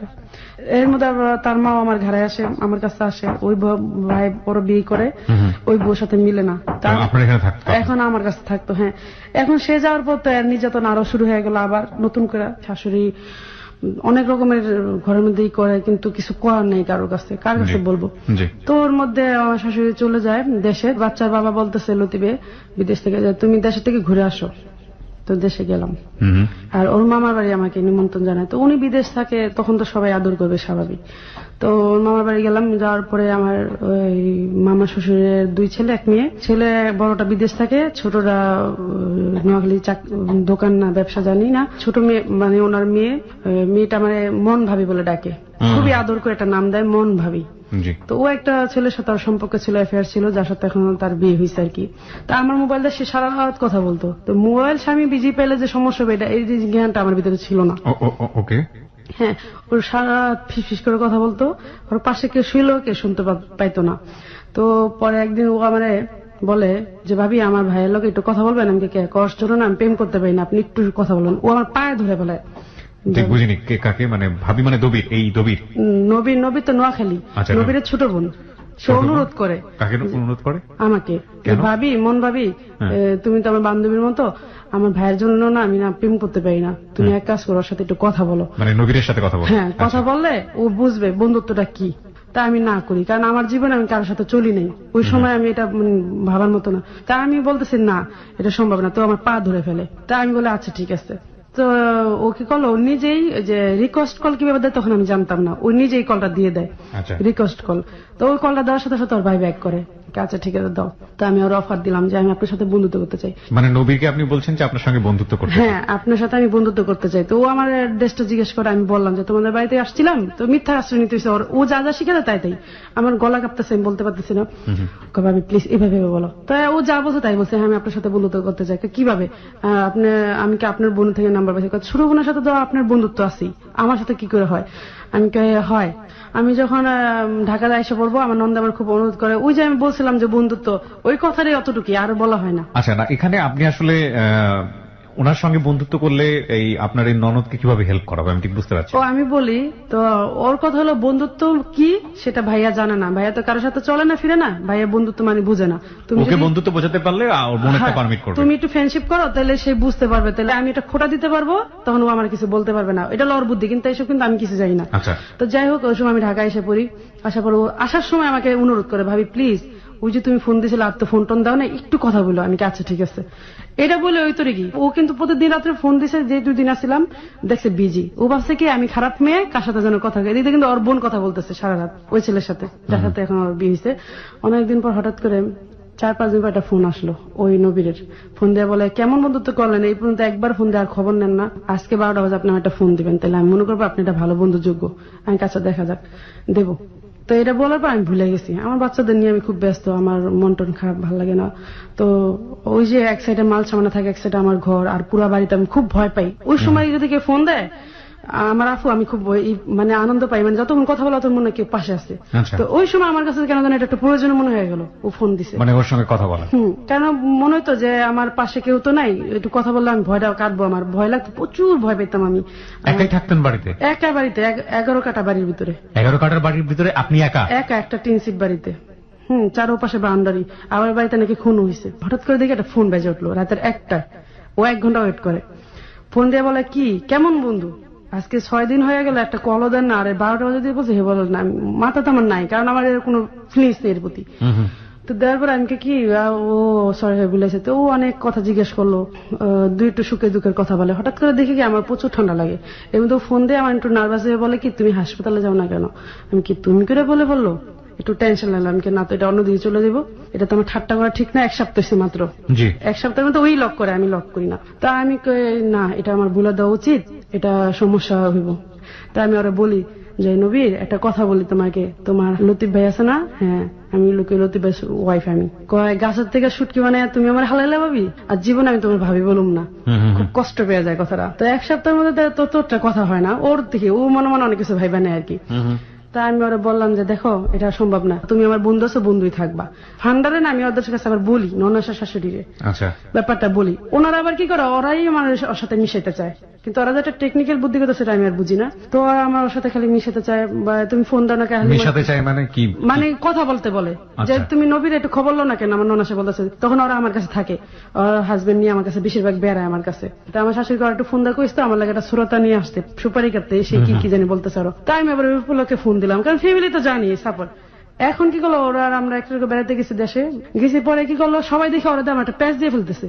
আর ও অনেক লাজুক একটা ছেলে, না বললি না, আমিও খুব লাজুক, ও লাজুক। আমি কি করলাম, ওর বললাম, নবী দেখো এই ঘটনা। ও বলতেছে, হ্যাঁ হালিমান, আমরা আর কথা বলবো না। কিন্তু কথা না বললে কি হইব, এটা মানে আমার একটা ব্রেনটা আঘাত করতেছে। এরা সবাই প্রতিদিনের ঝগড়া হয় একটা নিয়ে, এরা আমার ওটা উঠে দেয়। আমি কিন্তু ওর সাথে কথাও বলতেছি না, চলিও না। এরপর আমার না একটা মেন্টালি প্রবলেম হয়ে যায়। যেমন আমার ননাসে জামাই ঘরের মধ্যে করে মারামারি, ঘরের মধ্যে খুব একটা ঝগড়া মগড়া করে, এগুলো দেখলে না আমার খুব ভয় কাজ করতো, আমি কাঁপতাম। কার কাছে বলবো, মনের কথা কেউ তো নাই। পরে এরা কি করলো, একদিন আমার সহ মানে বিরক্ত করতেছে, আমি পারি না ঘরতে বেরিয়ে যাই, এমন অবস্থা, বাচ্চাদের নিয়ে আমি আর কুলিতে পাই না। এর মধ্যে আমি কি করলাম, অসুস্থ হয়ে গেলাম, এমন অসুস্থ হলাম যে আমার হাসপাতাল ভর্তি করতে হয়। আমার ব্রেনটা অ্যাটাক করে, যে এটা কি কইলো আমারে, এটা তো ভালো একটা সম্পর্ক, এটা কিন্তু খারাপ কিছু না। আমি ওর সাথে 2টা কথা নিলে বলছি। পরে আমার ছোট ভাই খারগাছের থেকে, যে আমার ওই যে বললাম আমার ওই মার ঘরে আমার ভাই বোন খুবই, ওই ভাই আবার আইসা দেখে আমার এই অবস্থা, আমার কুলে নেয়া সিনজিতে করে হাসপাতাল ভর্তি করে। হাসপাতাল ভর্তি করার পর আমি খালি একটা চিৎকার দিই, নবী তুই একবার আয়, আইসা বইলা যা, তোর সাথে আমার কোনো সম্পর্ক নাই, প্লিজ তুই বল। তো আমি না আজ জীবনে কারোর সাথে মিশতাম না, মানে ওই সময় আর কারোর সাথে মিশবো না, একটা প্রমিস করে এলাম জীবনে, যে দুঃখের সাথে কথা আমি আর কারোর সাথে বলবো না। এটা কিন্তু লতিফ যাওয়ার 6 মাস পরের ঘটনা। 3টা বাচ্চা নিয়ে সারাদিন ব্যস্ত থাকতাম, শাশুড়ির জ্বালা, ননসের জ্বালা আমি আর সহ্য করতে পারি না। আমার ভিতরে দেখি যে ধৈর্যের বাইরে চলে যেতেছে। তখন আমি আস্তে আস্তে বিছনায় অসুস্থ হয়ে গেলাম। কিভাবে একা একা চলতে থাকি। 5 বছর চলে যায় আমার জীবনে এইভাবে, এই কষ্ট বুক করতে করতে। 5 বছর লতিফ আর আসে না। লতিফ এমনি আমার সাথে কথা বলে। লতিফ আবার যথেষ্ট আমাকে বিশ্বাস করে। ও বলে পৃথিবী একদিকে, আমার হালিমনের বিশ্বাস আমার একদিকে। ও একটা পবিত্র ফুল আমার কাছে, কে কি কইলে আমার দেখার বিষয় না। ও সবসময় একটা কথাই বলতো, 10-এ 10 কথা বলবো, আমি এক কথাই বলবো, আমার হালিমন সত্যি, আমার হালিমন পবিত্র। ওর কথা একটা ছিল, তাই আমি এটা জানতাম। কিন্তু লতিফে আমার সাথে কখনো বুঝাতো না যে আমার সে ভালোবাসে। সবসময় এটা অ্যাটাক করে যেত আমার ব্রেনটে। আমি কি দেখো, এই বাড়িতে তো আমি আর থাকতে পারুম না, এরা বিল্ডিং উঠাইবো, আমি বাসা ভাড়া নিতে পারি না, আমি কি করুম? যাও তাহলে বাসা ভাড়া। অনেক কান্দে কেটে আমি 5,000 টাকা রাজি করালাম এর মাসে দেওয়ার জন্য। তো নিলাম একটা বাসা। তো সেও যখন ছিল তখন খরচটা কমই দিয়ে করা যেত, কিন্তু সে যখন চলে গেছে তখন খরচ আস্তে আস্তে বাড়তেছে, ছেলে মেয়ে বড় হইতেছে, কিন্তু সে এটা বুঝে না। সে ডাক্কা দেয় আপার দিকে, আপা ডাক্কা দেয় তার দিকে। তো পড়লাম নি বিপদে একটা। তো একদিন আপার বাসায় গেলাম, যা দেখি ভাই বিশাল বড় একটা মিলাদ হইতেছে। আমার বলে নাই। তো আমি যাই দেখি কি ঘর ভরা জিনিসপত্র, মাল ছামানা। আমি কে আপারে কি কই, মিলাদ দেবো, তুই জাগা বাসায়। আমি কে আপা, আমি যামকে, কত দুলাভাই দেখলে ঝগড়া লাগে দিব, তুই জাগা, আমি খাবারটা আগে আগে পাঠাই দিমনি। তখন একটা কেমন লাগে যে আমি ওই খানার যোগ্যটাই সব, এখানে থাকাটা যোগ্যটা আমার নাই। আমার 3টা বাচ্চা লয়ে আমি এত আশা করি, মানে আমার কাছে নাই। ওদিন এত কষ্ট লাগছে, পৃথিবীটা লয়ে আমার ভিতরে একটা যন্ত্রণা কাজ করছে। সবাই কেন আমার সাথে এরকম ব্যবহার করে? রাইট। তো রাস্তাতে যখন হাঁটি তখন ভাবলাম জীবনে একটা বন্ধুত্ব, মুখের দিকে তাকাইছিলাম যে যেভাবে নবীর আমার একটা ভালো বন্ধু হইব। তখন দেখলাম সে আর সবার মতো। আর আমার বোন, সেও আমার মনের কথা বুঝে না। আজকে তার ঘরে মিলাত, আমার যোগ্য হয় না দাওয়াতের। আমার বাচ্চারা আমার দিকে তাকালে না কান্না করে দিত, মা তুমি কান্না করে কেন? বাচ্চারা চিৎকার পারে কানতো, একসাথে 3 জনে কানতাম, 4 জনে। ওই ঘরে কেউ নেই যে আমার কান্দন আমার বাচ্চারা শুনতাম, বাচ্চাদের কান্দন আমি শুনতাম। ওদের কান্দন দেখে আমি থাইমা যেতাম। কান্না অনেক আসতেছে, কিন্তু আমি কান্দতাম না ওদের দিকে তাকাইয়া যে বাবা তোমরা কান্দো না, আমি এমনি কাঁদতেছি। ওরা সবসময় দেখতাম আমি কান্দে, এই পর্যন্ত ওরা এখনো দেখে যে আমার চোখে পানি ছাড়া কিছু নেই। তো ও আমার বাচ্চা বড় মেয়েটা একটু মাশাআল্লাহ আল্লাহর বান্দা, খুবই লক্ষ্মী একটা মেয়ে আমার ভাই, না বলে না। আমার মেয়েকে এলাকায় এখনো কেউ ভালো করে চেহারা দেয় না, এবং 14 বছর বয়স চলতেছে। খুবই লক্ষ্মী, এবং ইংলিশ মিডিয়াম পড়ে, 7-এ পড়ে। খুবই খুবই খুবই লক্ষ্মী। তো তখন তার বয়স চলতেছে 10 বছর। তো সে আমার একটা বন্ধুর মতো ছিল তখন থেকেই, আমার খুবই লাইক করে, খুবই ভালোবাসা। তো সে দুলাভাই যখন না থাকতো, ব্যবসা যাইতো, তখন আপনার কাছে থাকতো। দুলাভাই আসা রাখতো, আবার আমার কাছে এসে পড়তো। না বললেই না, আমার মেয়েটা আমার মতে একটা হয় যে টাকার অভাবে আজকে আমার বোনের কাছে তার থাকতে হয়, বা বোনের টান তো থাকে। দুলাভাই আশা রাখতে আবার আমার কাছে আইসা পড়তো, মানে আইসা পড়তোই। তো এটা একটু তার জীবনে একটা কষ্ট, আমি জানি। এটা তার ভিতরে একটা বোমের মতো জন্ম হয়ে রয়েছে। এটা আমি বুঝতাম, বুঝলো কিছু করার নেই আমার, কারণ আমি অসহায়, আমি কোন দিকে যাবো, এইটা আমার কুলাইতে পারি না। তখন আমি বললাম, হে আল্লাহ, এমন একটা মানুষ আমার জীবনে দাও যে শুধু আমার কষ্টগুলি শুনবে। এটা বইলা বেলা ঘরে আসলাম। যাই হোক, গেল অনেকদিন হলো। রাস্তাঘাটে এমন পানি যে বাচ্চা নিয়ে স্কুলে যে আমার বহুত কষ্ট হয়ে যায়। হ্যাঁ, আমি খুব অসুস্থ থাকি, আমার শ্বাসকষ্ট সমস্যা। আর পেটের মধ্যে একটা রোগ দেখা দিছে, যেটা পানির মতো, পোল্টার মতো। এটা আস্তে আস্তে খালি বড় হইতেছে আমার পেটে। তো এখন এটাও আমি কারো বলতে পারি না, কারে বলুম, কেউ তো হেল্প করবো না আমারে। তো এটা আস্তে আস্তে ভিতরে রোগটা বাড়তেছে, আর আমি আস্তে আস্তে নিঃশক্তি যেতেছি, কারো বলতে পারি না।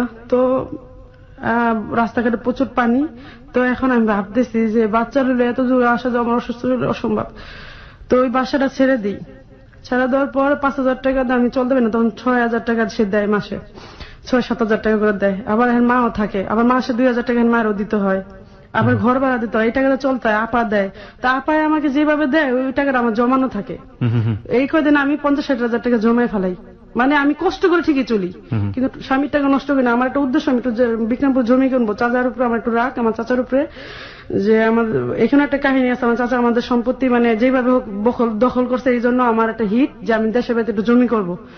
তো ওই জন্য আমি টাকাটা জমাইতে থাকি তিলে তিলে। তো ওই টাকাটা আস্তে আস্তে জমাইতে থাকি। তো এর মধ্যে আমি বাসাটা চেঞ্জ করে ফেলাই, কারণ রাস্তার মধ্যে অনেক পানি। তো অনেক দূরে বাসাটা নেই, এক মুদি দোকান, তার পিছনে বাসাটা নেই। তো বাসাটা নেই যখন ওদিকে আসার সময়, বাচ্চাদের স্কুলে যাওয়া আসার সময়, তখন আমি বোরকা পড়তাম না, কারণ আমার মনে কোনো পাপ নাই, কোনো ই নাই। আমি কি নেই কি পড়ব, দরকার কি, আমি ওর ভিতরে ওইসব না, আমি নিজের মনে নিজে চলতাম, কারোর সাথে মিশতাম না। তো বোরকাটা পড়তাম না তখন। তো আমি যাইতেছি, একটা ছেলে হঠাৎ আমার দেখে টিস্কেরি মারে, খারাপ একটা কথা বলে, মানে খুব করে। তা আসা যাওয়ার সময় আমি কেয়ার করি না, আমার কথা অনেকে অনেক কিছু বলবো, এটা আমার দেখার বিষয় না। এত কিছু জবাব দিলে আমি কেমনি কি করবো। তো বাচ্চা নিয়ে আমার প্রতিদিন 4 বার 5 বার যাতায়াত করতে হয়, কারণ আমার শাশুড়ি জীবনও বাচ্চা নিয়ে একটা স্কুলে যাবো না, একটা বাজারও করবো না, বাজারও সামলাইতে হয় প্লাস বাচ্চাও সামলাইতে হয়, সংসার সবকিছু আমার ঘর বাহির সবই। তো আমি আর পারতেছিলাম না, একা একা একা একা যাই, মানে যতবারই বাইরে এতবারই ছেলেটা আমার রাস্তা দ্বারা আমার টিস্কারি মারে, খুবই জ্বালায় আছি। যাই হোক, মানে ইফটিস করে আপনাকে। হ্যাঁ। এই ছেলেটাকে কি আপনি চিনতেন নাকি যে কেউ এরকম করতো? যারা তারা ডিস্টার্ব করতো, যারা তারা আমার disturb নতুন করতো, দেখছে, okay. আমি এলাকায় নতুন, তখন মাত্র 1 মাস 2 মাস হয়েছে বাসাটা গেছি, ওর মধ্যেই শুরু করে দিছে। তো আমার তো বাচ্চার সময় একটা 10 বছরের বলো না, ছোট ছোট তখন আমার মেয়েরা, তো এদের নিয়ে আমার প্রচুর হাতে হাতে, আমি প্রচুর বাচ্চাদের জন্য পরিশ্রম করি আবার। তো এটা আবার অনেকে ফলো করে যে ওর মতো বাচ্চা নিয়ে পরিশ্রম করে আমি জীবনে কম দেখছি, মানে বাচ্চাদের ছাড়া কিছু চিনি না, বাচ্চাদের লাইফ ছাড়া। তো বাচ্চারা নিয়ে যেতাম, কোনো সময় রাতে 9টা বাজে কোচিং থেকে আসতাম ওদের নিয়ে। হ্যাঁ, তো যেটা বলছিলেন আপনি। হ্যাঁ, তো আসতে যাইতে ছেলেটা ডিস্টার্ব করে, তো হঠাৎ করে ওই দোকানের দিকে তাকালাম, তাকানোর পর মানে হঠাৎ করে দেখি কি একটা লোক রক্ত মাখা, চোখে চোখ পলো, মনে হলো 1000 বছরের পরিচিত একটা মানুষ। তো দেখলাম নাকের মধ্যে রক্ত, চারপাশে রক্ত, চোখগুলো আমার দিকে এমন ভাবে তাকায় আছে, মনে হয় সেও আমার চিনে, আমিও তার চিনি, কিন্তু ওরকম কোন ইন্টারেস্ট নিয়ে তাকাইনি। তাকানে কেমন যেন মনে হইতেছে মনের ভিতরে, যেটা মনের কথা সেটা বলতে হয়। তাকায় দেখি যে সেদিন যদি এভাবে না তাকাইতাম তাহলে মনে ভালো হতো। তাকানোর পর দেখলাম যে রক্তমাখা একটা লোক, আমি না কেন যেন তার সামনে যেতে মন চাইলো, গেলাম। আমার বিচারটা দিতে কার কাছে বলবো, ওটা আমার ভিতরেই আছে, কিন্তু আমি যখন দেখলাম লোকটারে, আমি বলি কি ভাই আপনার শরীরে এমন রক্তের দাগ কেন? এই যে দেখা হলো জাফরের সাথে আমার। প্রিয় শ্রোতা, আমরা এই জায়গাটায় ছোট্ট একটা বিরতি নিতে চাই। যারা প্রথম থেকে স্টোরিটা শুনছেন তাদেরকে আমরা আবারও মনে করিয়ে দিচ্ছি, প্রথমেই আমি দৈনিক যুগান্তর পত্রিকার একটি রিপোর্ট আপনাদেরকে পড়ে শুনিয়েছিলাম, গত রমজান এটা প্রকাশ করা হয়েছিল, এবং সেখানে আপনারা নিশ্চয়ই জানেন যে রিপোর্টটা খুবই দুর্ধর্ষ একটি রিপোর্ট ছিল। স্ত্রী কর্তৃক স্বামী খুন, এবং এই রিপোর্টের সাথে আজকের এই জীবনের গল্পের অনেকখানি মিল আছে, এবং যেই মানুষটিকে খুন করা হয়েছিল সেই মানুষটি হচ্ছে জাফর। আমরা গল্পের এই জায়গাটিতে এসে যে জাফরকে এখানে খুঁজে পাচ্ছি, সেই জাফরটি হচ্ছে ওই পত্রিকায় যে মানুষটিকে খুন করা হয়েছে সেই মানুষটি। এবং হালিমার সাথে আমরা পরিচয়ের এই পর্যায় থেকে বাকি গল্পটুকু আমরা শুনবো মাত্র 4 মিনিটের বিরতির পর। গল্পে আমি আরজে কিবরিয়া রয়েছে আপনার সঙ্গে। আজকের এই জীবনের গল্প একটি বিশেষ অন্যরকম জীবনের গল্প। আজকের এই জীবনের গল্প শুরু হয়েছে পত্রিকার একটি রিপোর্ট পড়ে। গত রমজানে যারা এই খবরটি পড়েছেন, অবাক হয়েছেন, ফেসবুকে এটার পোস্ট দেখেছেন, তারা হয়তোবা জানবেন। খবরটি ছিল দৈনিক যুগান্তর পত্রিকার, রায়েরবাগে গৃহকর্তাকে গলা কেটে হত্যা, স্ত্রী পুত্র আটক। আমি খবরটা আরো একবার একটু আপনাদেরকে পড়ে তারপর আবার গল্পে ফিরতে চাই। রাজধানীর কদমতলীর রায়েরবাগ মেরাজনগরে বাসার মধ্যে ঘুমিয়ে থাকা স্বামীকে কুপিয়ে এবং গলা কেটে হত্যা করেছে স্ত্রী নূরজাহান। সোমবার ভোর রাতে তাকে খুন করে বাসার সিঁড়িতে ফেলে রেখে যায়। নিহত আবু জাফরের বয়স 38 বছর। পুলিশের কাছে গ্রেফতারের পর স্ত্রী নূরজাহান স্বামীকে হত্যার কথা স্বীকার করেছে। হত্যাকাণ্ডে জড়িত সন্দেহে বড় ছেলে সাইফুলকেও আটক করা হয়। কদমতলী থানা পুলিশ এ তথ্য জানিয়েছে। এই খবর আরো বিস্তারিতভাবে পত্রিকাতে আছে, কিন্তু খবরের ঠিক এই জায়গাটিতে আমার পড়ার একটাই মাত্র কারণ, আপনাদেরকে আরো একবার মনে করিয়ে দিয়েছি। খবরটা পড়ি আজকের হ্যালো 920 শুরু হয়েছিল। আমাদের কাছে যিনি জীবনের গল্প বলতে এসছেন তার নাম হচ্ছে হালিমা। যে জাফরকে মেরে ফেলা হয়েছে, তার স্ত্রী তাকে গলা কেটে হত্যা করেছে, সেই জাফরের সঙ্গে তার যেভাবে পরিচয়, সেই জায়গাটিতে আমরা এখন এসছি। গল্পের জায়গাটিতে আমরা ওখান থেকেই যাব। এই জাফর হালিমার জীবনে কি, বা হালিমার তার সাথে পরিচয়, এবং ধীরে ধীরে গল্পের সামনের দিকে এগিয়ে যাওয়া, এবং একেবারে শেষ পর্যন্ত আশা করছি আপনারা আমাদের সাথেই থাকবেন। এতক্ষণ আপনারা হালিমাকে চিনেছেন, এরপর জাফরের সাথে হালিমার দেখা, এখান থেকে আমরা আবারও শুরু করছি। হ্যাঁ, আপনি যেটা বলছিলেন যে আপনি যে লোকটাকে দেখলেন একটা দোকানে, এবং তার মুখের ভিতর দিয়ে রক্ত মাখা মুখ, এবং সেই লোকটাকে দেখার পর মনে হচ্ছে যে এই মানুষটা কিছু একটা বলতে চাচ্ছে আমাকে, আপনি ভিতর থেকে এভাবে অনুভব করছেন। ফাইন, আপনি বলুন তারপর। তো আমি ওদিকে হাইটে যেতেছি, যখন ওরা দেখলাম, ওনাকে দেখলাম, দেখার পর আমার না কেন যেন মনে হলো 1000 বছরের একটা পরিচিত লোক যে রক্ত মাখা অবস্থায় কিছু বলতে চায় আমাকে। আমাদের তাকায় আছে, আমিও তাকায় আছি। আমি কিন্তু গেছি আমার কথা বলতে, এখন থেকে সে তার দিকে আমি অবাক হয়ে গেলাম। সামনে যে বললাম, ভাই আপনার কি হয়েছে, কি সমস্যা কি আপনার এরকম রক্ত মাখা? ভাই মানে আমি এটা মানে মানুষ হিসেবে মানুষকে যেভাবে জিজ্ঞেস করে এরকম জিজ্ঞেস করতেছি। তো উনি বলে কি, না আশা খেয়ে পড়ে গেছে, তো এই জন্য এটার স্পট। আমার বান্ধবী ছিল পাশে, হুমায়রা, ও আবার বলে, জাফর ভাই কি হয়েছে? আপনি একটু বেরেন তো। ও আবার চিনে, কারণ ওর বাড়ি ওদের বাড়ির পাশাপাশি। তো ও বলে ভাই একটু আসেন তো। পাশে আবার আরেক নন আসছিল, উনি আসেন তো, টাইম বের করে ফেলছে। আপনার কি হিসেবে দিত, আপনি আসেন, দোকান বন্ধ করেন। মানে ওরা করুণ অবস্থা দেখে ওরা টাইম, জাফরের দোকান ছিল, হ্যাঁ মুদির দোকান ছিল, তো এরা একটা জায়গায় হাতে নিয়ে গেল, ভাই দোকান বন্ধ করেন, আপনার সাথে কথা আছে। আপনার চোখ দা পানি পড়ছে। রুনু আপা, না বললি না নাম, রুনু আপা বলতেছে ভাই আপনার লোক কথা না বললি না, আপনি আমাদের বলবেন আপনি কি হয়েছে। এই হারি মায়ের তো, এই হুমায়রা হয়তো আজকে আর কথা জানবো। রুনু আপাটা কে ছিল? রুনু আপা হলো হুমায়রার ননাস, মানে আপনার বান্ধবীর ননাস। হ্যাঁ, আচ্ছা। ওরা মনের কথা বের যত না করবো তখন ছাড়বো না রে। ভাই বলেন না প্লিজ বলেন, রুনু আপা করতেছে বা আমার বান্ধবী বলতেছে, ভাই রে বড় কষ্ট থেকে চোখের পানি আসে। কি কই যে তোমাদের দেখি স্বপ্ন দেখে যেতেছি, আরো মানুষ সংসার করে কিন্তু আমার মতো সংসার কজন করে যাই না। আমি 14 বছর সিঙ্গাপুর ছিলাম, 13 বার সিঙ্গাপুর থেকে আসা হয়েছে, লক্ষ লক্ষ টাকা আমি আমার ফ্যামিলিতে দিছি। আজকে আমি একটা এসে ব্যবসা নিয়ে বসে, আজিরাও বসে রইনি, ঘরে এত কিছু করি তাও বোর মন পাই না। সে আজকে আমার গায়ে হাত উঠেছে, এর মতো দুঃখের কথা কারে বলুম আমি। তো এটা বলে সে কান্না করে, চোখের পানি পড়ে।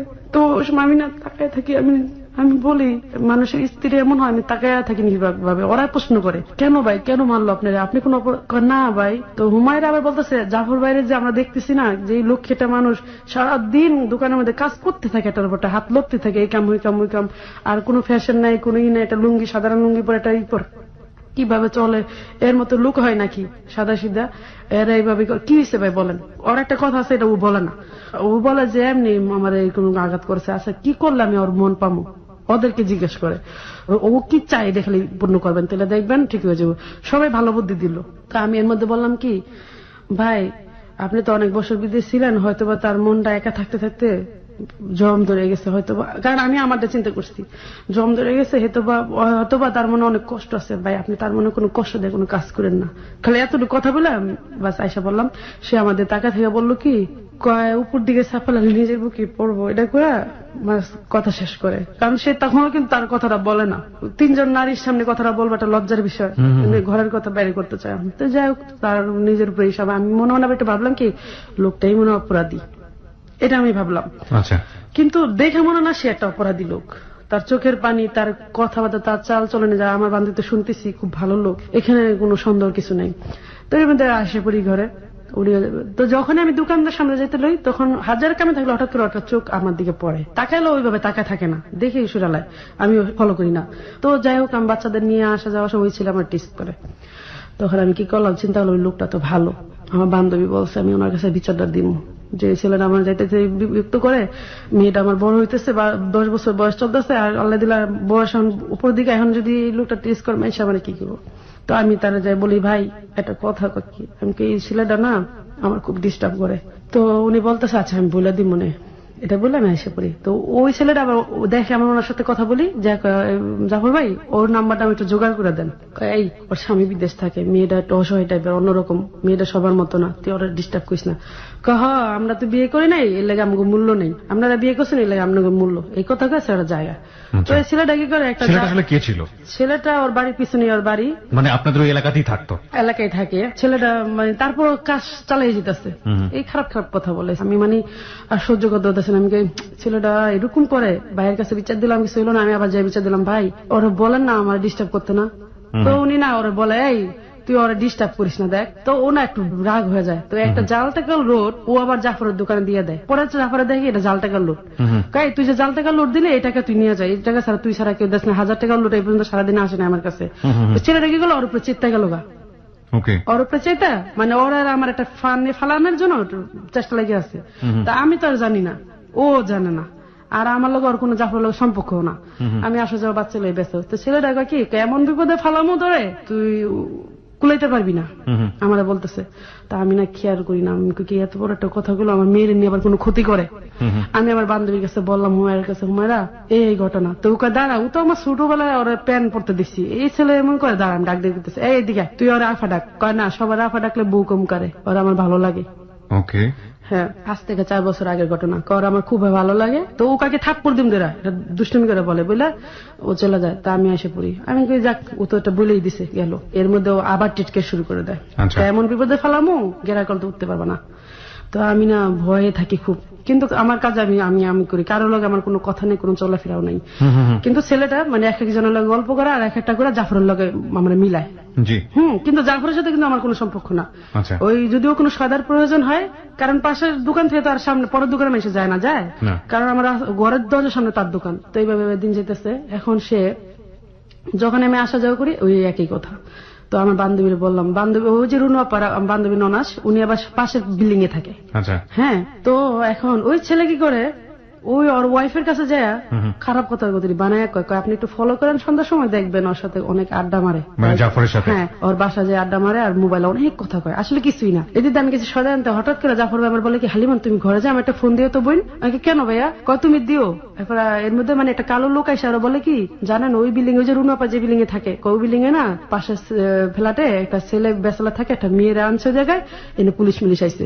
এই কথাটা শোনার উদ্দেশ্য হলো যে আমার যেন ফোন দা বলে আমি যেন ওই বেতে না যাই, কারণ রুনু আপা আছে, রুনু আপা আমার খুব আদর করে, আমার বান্ধবী আমাদের মাঝে যে ফোনটা ডাকে, তো উনি আমাদের ফোনটা সাবধান করবো, ওদের ফলো হলো ফোনটা আমার দিবে আর ওর বউকে দেখাবে, এটা হলো ওদের উদ্দেশ্য। তো ও কি করছে, আমি যখন দোকানে সদান দিয়েছি কি কয়, বই না একটা ফোন দিও তো আমার। আমি কেন, কয় কি একটা কথা আছে, তাড়াতাড়ি ফোনটা দিও। তা আমি গুলুপটা নিয়ে কয়েলটা নিয়ে তাড়াতাড়ি এসে পড়ি, এসে কথা ধরে আমি ফোন দিই, কি হচ্ছে ভাইয়া, কয় কি ওই 5 তলায় তোমরা যেও না। আমি কেন, কখনো বলো পুলিশ উনিশ আইবো, এই ঘটনা এখানে ওই রুনু আপার পাশের ফ্ল্যাটে এরকম এরকম ঘটনা শুনছি, একটা লোক এসে আমার বললো। আমি আরে কিসের, আমি ওই বাড়িতে যাম কি করতে। তো আমি বলি না ভাই সমস্যা নেই। এই কই দোকানে একটা মহিলার চিল্লাম ওই দোকানের ভিতরে, ও কিন্তু দোকানে আমার খালি কথাটা বলতেছে, এর মধ্যে এই প্রথম ওর সাথে আমার কথা মোবাইলে, এর মধ্যে কি হলো মহিলা ওর কলার ধরে দোকান থেকে বের করে ফেললো। আপনি কিভাবে জানলেন? মোবাইলে শুনতেছি আমি। আচ্ছা, মানে দোকান পরবর্তীতে আপনি জেনেছেন? হ্যাঁ, পরবর্তীতে আমি অর্থে শুনছি। ও যখন বলতেছে এই তুই কথা বলতেছ বেয়াদবের মতো, যত সব ল্যাঙ্গুয়েজ ব্যবহার করতেছে, খারাপ খারাপ ব্যবহার। জাফর খুবই লাজুক একটা লোক, ও খুব সম্মান নিয়ে থাকে, কারণ ওর অনেক কষ্টের ভিতরে কিন্তু কারো কাছে কয় না, ওর ইজ্জতের ভয়ে, ইজ্জত যেন বাইরে না শুনে কেউ, সেই ইজ্জতে কিন্তু বাইরে করে দিল। কিন্তু ও কিন্তু আমার ভালো করে জানো না, ছিল না, আমি ওরা চিনি না জানি না, কিন্তু ও জানে আমি একটা মেয়ে হিসাবে খুব ভালো, ও আমিও জানি ওটা ছেলে হিসাবে ভালো, কিন্তু আমাদের সাথে চলাফেরা নেই। এদিকে মহিলা এসে রাস্তা বেরোলো, আর ওই ছেলে কি গেল বন্ধু বান্ধব 20-30 জন একখানে মিলাই নিল। ওই যে ছেলেটা মহিলা কি গেল ওই ছেলের বাড়িতেই পিছনে, আবার ছেলেটার বাড়ি জাফরের দোকানের পিছনে, ওই দোকানের সামনে লয়ে গেল ছেলেটা, ডাক দেয়া ওই ওর বউ নেওয়ার পরে খারাপ খারাপ ল্যাঙ্গুয়েজ করে বলতেছে ওরা ডাকান আমারে, আমার বাচ্চা রয়েছে ঘুমায়া। মানে এই ছেলেটা যতটুকু বুঝি যে আপনাকে যে ছেলেটা ডিস্টার্ব করতো, সেই ছেলেটা জাফরের বউকে গিয়ে কোনো না কোনো ভাবে আপনার সম্পর্কে কান পড়া দিয়েছে, কান পড়া দিছে, এবং ওই কান পড়া অনুযায়ী ওর বউ ওখানে এসে দাঁড়ায় আছে ওর দেখার জন্য, ওই লোকের কথা মতো এসে দাঁড়ায় আছে। আর যখন দেখেছে মোবাইলে কথা বলছে তখনই মোবাইলটাও কথা শুরু করছে কিভাবে, কারণ তো বলে কথা কেন, ওই যে একটা লোক পাঠাইয়া আমার কথা কয়েছে, মানে ওইভাবে সিস্টেম করছে। এটা ও জানে না, আমিও জানি না, পরে জানি ব্যাপারটা আমরা। তো আমার যখন ডাকাইলো বাসা, আমি তো পুরো হাত পা কাঁপা, এটা কি হইতেছে, পুরো এলাকা গরম হয়ে গেছে। তখন একটা সিন কেমন হইতে পারে, আমার মনের খবরটা কেমন হইতে পারে, আমার ভিতরে তখন এত কষ্ট লাগতেছে বলে। ঢাকায় নিয়ে সবার সামনে একটা ভরা মজলিসের সামনে আমার বসায় খারাপ খারাপ ব্যবহার, যে মহিলা অনেক খারাপ খারাপ, তখন আমি আর সহ্য করতে পারতাম। তখন খালি জাফর একটা কথা বলে যে ফেরেশতার মতো মেয়েটারে অপবাদ দিও না, তোমার আল্লাহর দোহাই লাগে নূরজাহান। ও শোনে না, ও খারাপ খারাপ গালি দিয়ে আসতে করে আমার এক থাবর লাগায় দেয় জোরে, মানে জাফরের বউ নূরজাহান এমন ঠাড়া একটা থাবর দেয়, আমার জীবনে মনে হয় কেউ দিন আমার মতো অসহায় কেউ হয় না, আর এত বড় অপমান পৃথিবীতে আর হয় না, কারণ আমার মন তো নিষ্পাপ, আমি তো এটা কিছুই জানি না। তখন এটা অনেকে জানে ওখানে, কিন্তু ওরাই আবার আমার জীবনে এখন বড় একটা ই করে রাখছে, যেটা আমি আজকে বলতে চাই এই জন্যই যে সবাই জানুক। তো যাই হোক, লোকটা নূরজাহান থাবর মারে আমার হাতে, 4 বছর আগে ঘটনা, তো আমার এখানটা কেটে যায়। আর এটা কেমন, তো পাশাপাশি বন্ধুলা ভাই ছিল, ওরা কি ওই সময়টাতে হেল্প করতো? না না, আমি কারো জানি না, কেন জানি না, এটা তো ইজ্জতের ব্যাপার। আমিও ভয় পেতাম, মানে যদি একবার গেলাম আর পাবো না, আমি এই ইজ্জতের জন্য অনেক যুদ্ধ করতাম সব সময়। তখন ওই মুহূর্তে আমি কাঁদতেছি, 2 হাতে চোখ ঢাইকে আমি কাঁদতেছি, আর সব মহিলারা পুরুষেরা বলতেছে তুমি জাফরের সাথে কেন সম্পর্ক করলা, এই সেই অনেক কিছু। জাফর বলতেছে না, আপনারা যার কথা শুনতেছেন এই ভুল শুনছে। জাফর তখন এটা বলে আর চোখ মুখ একেবারে গোলা হয়ে যান, আমার দিকে অসহায়ের মতো তাকায় থাকে, যে ওর চোখের দৃষ্টিতে আমি তখন বুঝি যে আমার কিছু করার নেই, তুমি আমার ক্ষমা করো আলিমা, এরকম কিছু আমি বুঝতেছি তার চোখে। তখন আমি একটা জবাব দিলাম যে নূরজাহান ভাবি, আপনার একটা কথা বলি আজকে, আমার স্বামী যে সুন্দর তার পায়ের যোগ্য আপনার স্বামী না, এই কথাটা আমি তারে বললাম। বলার পর প্রতিটা মানুষ তালি দিল, আবার সাথে সাথে মহিলায় মাপ চায় আমার কাছে। মাপ চাইলে কি আর আমি ইজ্জতটা ফিরে পাবো? ওই যে রটনা তো রইটেই গেছে, সবাই খালি ছড়া কান্না গুসা, আর আমি এই থাবর খেয়ে ঘরে আসলাম। কত বড় যন্ত্রণা হইতে পারে ওদিন, যে চাইছিলাম মরে যাবো। বাসায় এসে বাচ্চা আমাদের তাকার আমার গাল লাল হয়ে গেছে। বলতেছে মা কি হয়েছে, তখন কেমন ঘৃণা লাগে যে আমার বাচ্চা প্রশ্ন করে আমার ইজ্জত একটা গালি পড়ছে, আজকে পাপ করি নেই, কোনো কিছু করি নেই, আজকে আমার নামে এত বড় একটা গীবত, মানে আমি চাইতেছি আমি আজকে ফাঁসি দিয়ে মরে যাবো। পরে ভাবলাম না, আমার ফ্যামিলিতে এরকম না, আমি একটা মিথ্যা অপবাদ নিয়ে মরে যাবো। আমি যদি মরে যাবো করবো জাফরের সাথে অবশ্যই তার কলঙ্ক কিছু ছিল, নাহলে মুখ দেখাতে পারে এই জন্য মরে গেছে। পরে বাসায় আসলাম, 4-5 লোক আসলো, এসে বললো আপু একটা ঘটনা হয়ে গেল এরকম, আপনি মাইন্ডে নিয়েন না। মনে মনে ভাবলাম যে মুখে একটা কথা হয়ে গেল আজকে হয়ে যায়, আজকে যে আমার ইজ্জতটা গেল এটা কে আমার ফিরিয়ে দিবে ইজ্জতটা, আজকে সমাজ সবাই একটা একটা একটা কথা বলতে পুরো এলাকা হয়ে যাবো। আর ঠিক তাই হয়েছে। এখন ঘরেতে বেরোলে বেশি কানাঘুষা করে, আর সেও বেরোলে এরকম করে, সে দোকানটা ছেড়ে দেয়, আমিও সাথে সাথে বাসা ছেড়ে দিই, বাসা ছেড়ে আমি আমার এলাকায় এসে পড়ি। আপনার আর এই কথাটা বলি না, কারণ সে অনেক কষ্ট পাবে, বাজায় অনেক ঝগড়া বিপদ হতে পারে, এটা মানিজ্যতের ব্যাপার। কান্না করার পর আমার বাচ্চা আবার বলে দেয় আম্মু আম্মু একটা মহিলা না আমার আম্মুর মারছে। তো এই কথা বলার পর আমি আরো কান্না করি, আপা কয় কি আমার বোনের মারছে, আমার বোন। এর মধ্যে আমি যখন ঘরে কান্না করি, সকালবেলা আমার বান্ধবী ওই যে মায়েরা ও আসে, আসার পর ওর ফোন দেয়নি, ও শুই না তো পুরো মাথা খারাপ হয়ে যায়, আমার বান্ধবীর গায়ে থাপ দিচ্ছে, আমার হাত ধরে টাইনে না কায় এই মহিলা এত।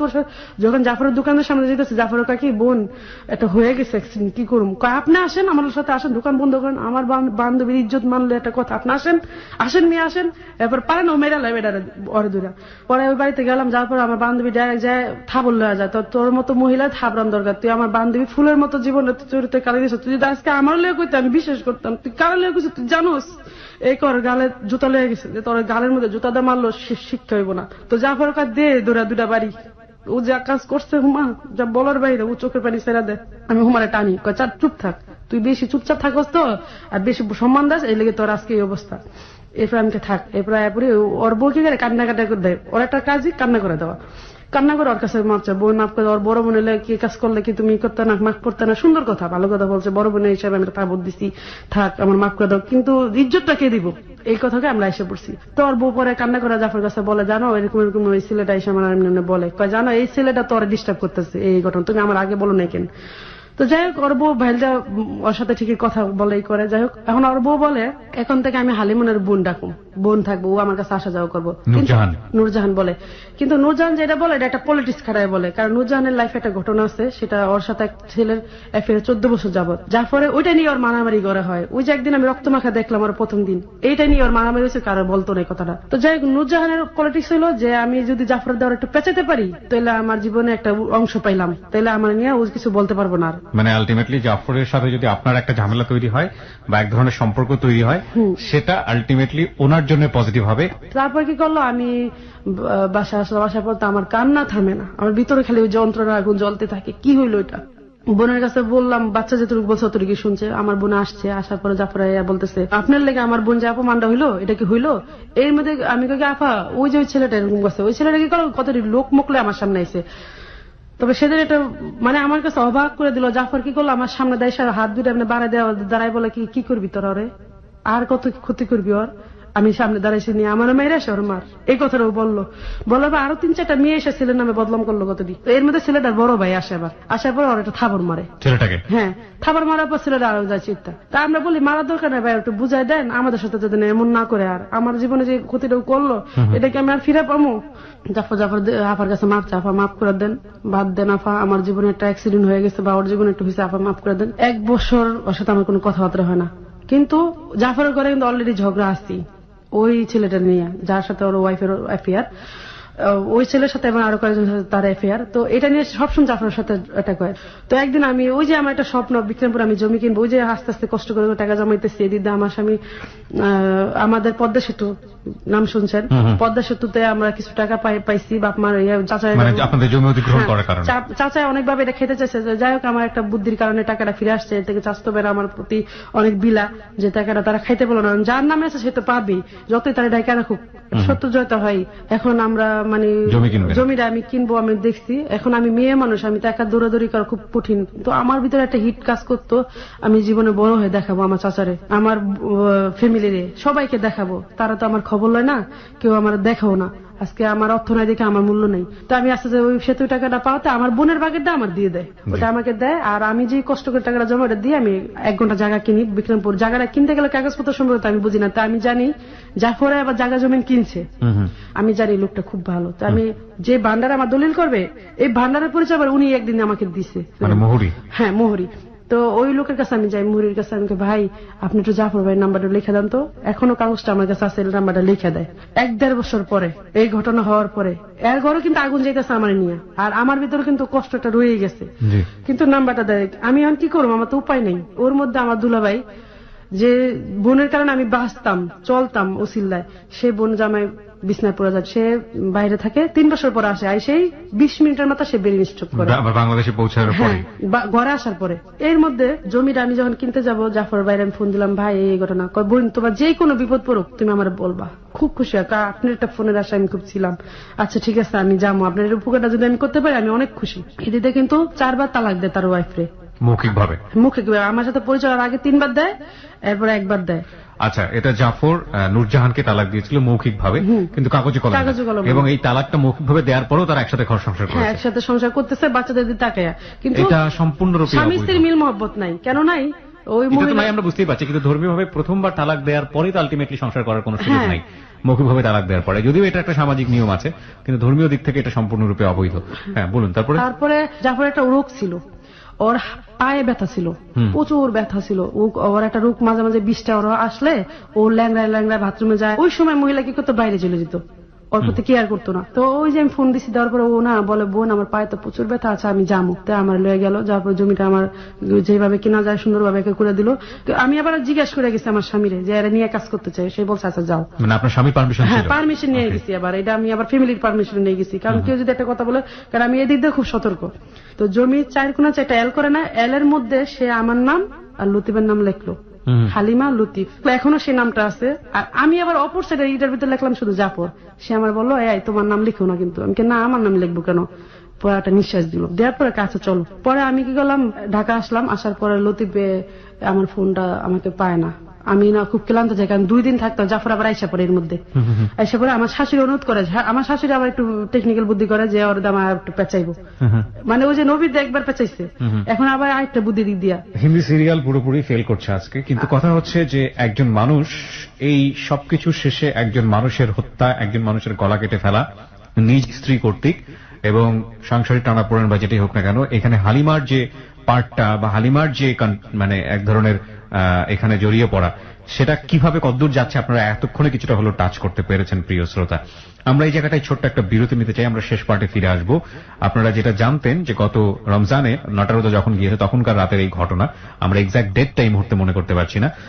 পরবর্তীতে ফেসবুকেও আপনারা এই বিধ্বস্ত ছবিটা অনেকেই দেখেছেন, একটা গলা কাটা লাশের, এবং যেটি করেছিল তার স্ত্রী বটি দিয়ে খুন করা, এবং যুগান্তর এটা নিয়ে রিপোর্ট হয়েছিল, অনেক পত্রিকাতে হয়েছে। রায়েরবাগে গৃহকর্তাকে গলা কেটে হত্যা করা হয়েছে, স্ত্রী পুত্র আটক, এবং পরবর্তীতে স্ত্রী নূরজাহান এটার সাক্ষ্য দিয়েছিল। আমরা ঘটনার রেজাল্ট অনেকখানি জেনে গিয়েছি কি, কিন্তু রেজাল্টের দিকে যাচ্ছি আমরা, কেন কিভাবে ঘটনাটা ঘটলো আমরা ফিরে আসতে চাই ঠিক রাত। তারপর জমি ওখান থেকে আমার শাশুড়ি ওরা বলতেছে, জাফর আজকে তো মাপটা হইলো, কালকে তো বাউন্ডারি হইব, তো থাকবো, তুমি তো চলে যেতেছ, তো বাবা কালকে এসে দেখা যাবো, আমরা মহিলা মানুষ কেমনি কি করুম। তো ও আবার ইট সব কিনে দিয়ে গুছগাছ করে দিয়ে আসে, ও চলে আসে, কারণ ওর ওয়াইফ ও সবসময় সন্ধ্যার মধ্যে ঘরে থাকতে হইব, খুব ডেরিং। ও চলে গেল, চলে যাওয়ার পরে আমি তো একা একা কাজ করতেছি, পরের দিন সারাদিন রোদ্রে, এইদিনও রোদ্রে ওদিনও রোদ্রে, বিকেল বেলা ও আসে, ওই যে আমার শাশুড়ি বলে দেয় তুমি আসবা, কিন্তু অনুরোধ করে দেয়, তো আসে। আবার একটা ময়াও কাজ করে যে মেয়ে মানুষটা একলা আসবো, আবার ও তো খুব ভীতু টাইপের, আমি নিয়েও আসি দেখো আসি। যখন ওই যে কাজ হওয়ার শেষে আমি এখন চলে আসবো, জাফর বলতেছে যে আমি তো চলে যাবো, আমার সাথেই আসেন। তা আমার শাশুড়ি বলে আমি আজকে যাবো না, তুমি চলে যাবার সাথে। তো এটা বলে আমরা আইসা পড়ি। তা আসলাম, আসার পরে আমার 4 দিন ধরে লতিফ ফোন দেয় না বিদেশ থেকে, তখন আমার ভিতরে খারাপ লাগে। ওদিন আমার শাশুড়ি প্যাঁচ লাগিয়ে দিছে যে তোমার ও তো এরকম জাফরে আইসা নিয়ে গেল, যে লোকটা কাজে আসছে ঠিক আছে, কিন্তু পরের দিন আবার যায় আনা, তার মানে কি এটা খুব মায়া জিনিস কাজ করতেছে, সেটা ভাবে নিছে। আর তার মা বলে হ্যাঁ নিতে আসছে, কি করুম। ওর মা এটা আর বলে না যে আমি বলছি আসতে অনুরোধ করছি, এটা তাকে লুকায়। তো এদিক দা আমার 4-5 দিন ফোন দেয় না, আমি আবার কি রে ফোন দেয় না কেন, মাস শেষ হয়ে গেছে, টাকা পয়সা দিতেছে না, বহুত খারাপ লাগতেছে। পরে আমি ফোন দিছি, কয় জানো হালিমান তোমার পাশে যদি কেউ বসে না, তাহলে আমার মনে হয় কি তার থেকে মরে যাওয়া ভালো আমার। মানে জাফর বলছে লতিফ, সরি লতিফ থেকে বলে। আমি কেন, কয় যে লোকটা তোমার সাথে গেছে ঠিক আছে আমি তো অনুমতি দিচ্ছি, কিন্তু পরের দিন সে আনতে যাও, তার মানে কি তার ভিতরে বিশাল বড় মায়া জন্ম হয়ে গেছে, এরকম কিছু। অবশ্যই তোমার দিকে একটু নজর দিছে, তাকাইছে, তার ভালো লাগছে, বা একটু এরকম কিছু বলে। আমি সিসি এটা আপনি কি বলতেছেন, এই ধরনের কথা আপনি বললেন না, আল্লাহ বেড়া জীব বলছি এগুলোর কথা বলেন, আমার ভিতরে এসব কিছু নাই।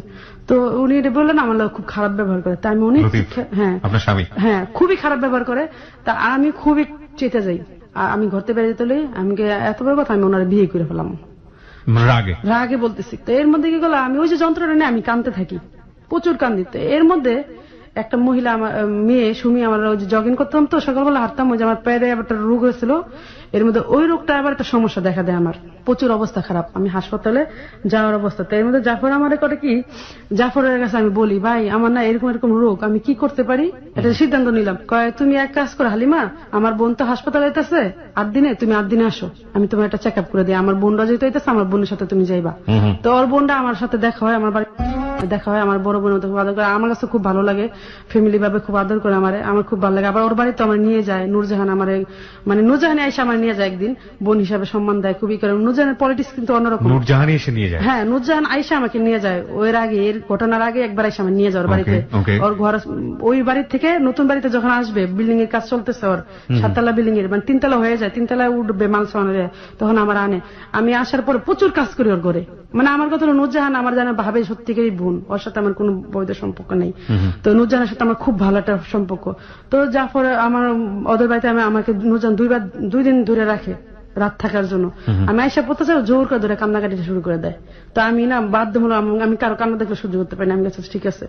তো 4টা-5টা রুম, তো ওদের রুম আরা থাকে, আমি ওদের বাচ্চা কাচ্চা সবলে আমি থাকি, ওর মেয়ে বড় মেয়েটা আমার মেয়ের সমানই, আর আমি ওর ছেলে সব, আর বড় ছেলেটা আলাদা রুমে হয়। তো শুইতাম। জাফর একেবারে আপন মানুষ যেভাবে দেখে সেভাবে দেখতো, একেবারে মনে থেকে আমার রক্তের কেউ ওরা।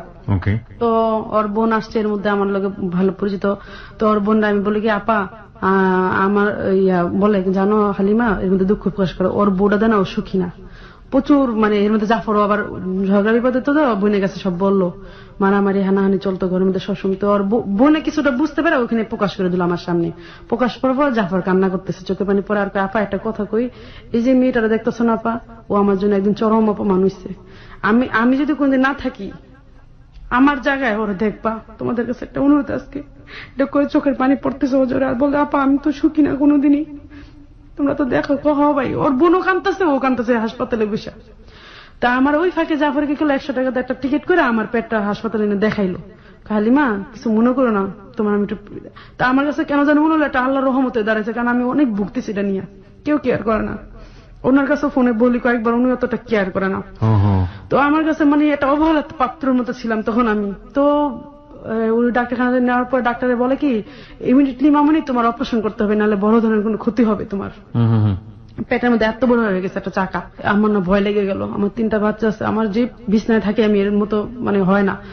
ওর বোন কিন্তু শুনলো ওর থেকে, ওর বোন আমার উল্টা আমার বললো, বোন তোমার স্বামী তো অনেক বছর ধরে বিদেশ থাকে, উনি বিয়ে শাদী করে ফেলছে নাকি? আমি না এরকম কিছু না। কতদিন হয়েছে ওনার ওই সময় বিদেশ থাকা? ওই সময় তার 6.5 বছর 7 বছর পড়ছে। কয়বার আসছে? একবারও না। 7 বছরে একবারও আসেনি না, সে 8 বছর বিদেশ থাকে, 8 বছরে একবারও আসে না। My goodness. ওকে বলুন তারপর। হ্যাঁ তারপরে ও জাফরও ভাবে কি যে লতিফ আমার জীবনে কেউ নাই, এরকম ভাবে দেখছে আমারে। আছে থাকলেও মনে হয় বিয়ে শাদী করেছে, ও আমার এটা বুঝতে দিত না। আবার আমি যদি কোনোদিন কান্দতাম, কোথাও কান্দো কেন, হয়তো বা ও কোনো প্রবলেম আছে বা এসে বুঝাইতো, কোনোদিন নেগেটিভ ভাবে নিত না, পজিটিভ ভাবে দেখাইতো আমারে।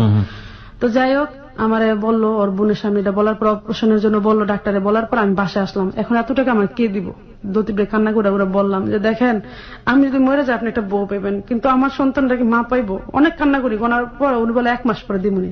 আমি 1 মাস, ডাক্তার বলছে ইমিডিয়েটলি তাড়াতাড়ি, আমি একদম বিছনায় পড়া থাকি। আর এর মধ্যে আমার শাশুড়ি কদিন পর আসলে আমার মানে নানান ঝগড়া বিবাদ, এগুলো আবার জাফর মানুষের থেকে শুনতো। কেমনে শুনতো? জাফর না আমার ফলো করতো না, কাছ থেকে দূর থেকে ফলো করতো মানুষের দ্বারা।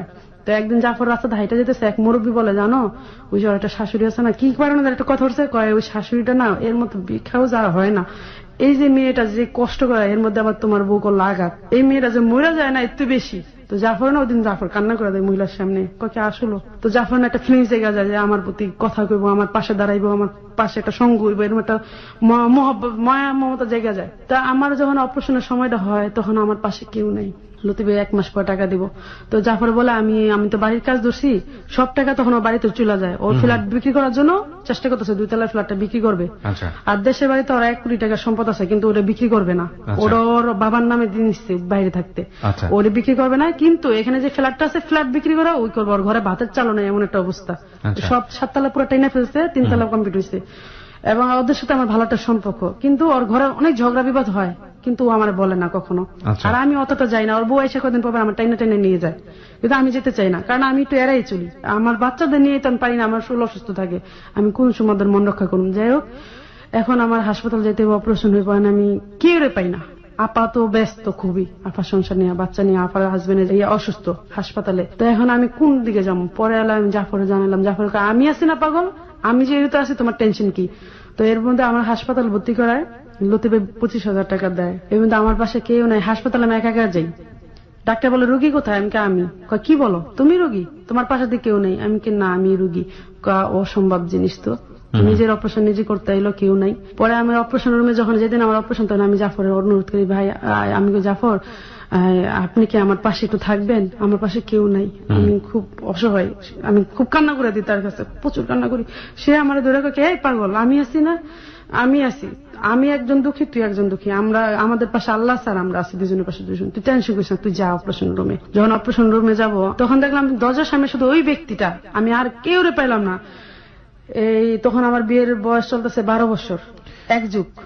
তো 1 যুগের মধ্যে আমি যে সাধনাটা করে আসছি এই ফ্যামিলির জন্য, যে পরিশ্রমটা আমি করে আসছি অবস্কালের থেকে, কিন্তু ওই সময়টা আমার কাছে কেউ নাই, ওই ফ্যামিলি কেউ ছিল না, কেউ না, কেউ না। This is very important point, প্রিয় শ্রোতা। মানুষের যখন খুব সেন্সিটিভ টাইম যায়, সেই সময়টাতে যে মানুষটা পাশে এসে দাঁড়ায়, তার প্রতি এক ধরনের বড় রকমের দুর্বলতা তৈরি হয়, এবং এটা সব মানুষের জন্যই সত্য।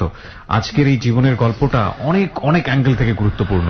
একজন মানুষকে খুন করে ফেলা শুধুমাত্র নয়, একজন মানুষকে জীবন্তও মেরে ফেলা, কিংবা তার চাইতেও বেশি কিছু, অনেক কিছুই পাওয়া যাচ্ছে আজকের এই জীবনের গল্পে। এবং দিস ইজ রিয়েলি রিয়েলি মানে হার্ট টাচিং। আপনি যেটা বলছিলেন, তারপর তো অপারেশন ঢুকতে আমার ডাক দিল, ডাক দেওয়া কি, এদিকে আসো হালিমন, আজ থেকে তুমি আমার বন্ধু, আমি তোমার বন্ধু, তুমি কোনোদিন ভাববা না তুমি একা আছো। এরকম কান্না করে দিল আমার 8টা দুরা। আর আমিও না অনেক কান্না করলাম, মনে হলো কি বাবা মার ঠিকানাটা বুঝি এখানেই পাইলাম, আর কারোর মধ্যে পাইলাম না। তো গেলাম অপারেশনে, যখন ঢুকি তখন ভাবলাম যে মানুষের অপারেশন ঢুকতে গেলে দেখি বউ আদর করে, শাশুড়িরা মায়ের আদর করে ধরে কান্না করে, স্বামীর আদর করে বুকে নেয়, আমার কেউ নাই। এই মানুষটা স্যার আর আল্লাহ স্যার।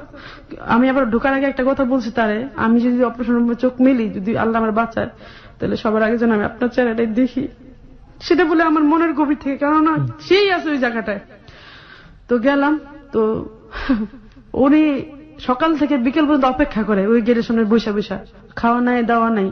সে কি করলো, ওই যে যখন আমার দেখানো একটা লোক তো দেখতে দেয়, ওই যে ওই কথাটা কিন্তু তার সাথে আমার ছিল ঢুকার আগে, যে আপনি কিন্তু, আমি যেন আর চোখ মিলে আপনাদের দেখি। ও কিন্তু ওই আসে কিন্তু বসে আছে সকাল থেকে একদম বিকেল হয়েছে, ওর খুব খারাপ আছে। তো একটা ফোন এসে, ওর বউ একটু ফোন দেয়, দূরে বেড়ে গেল গা।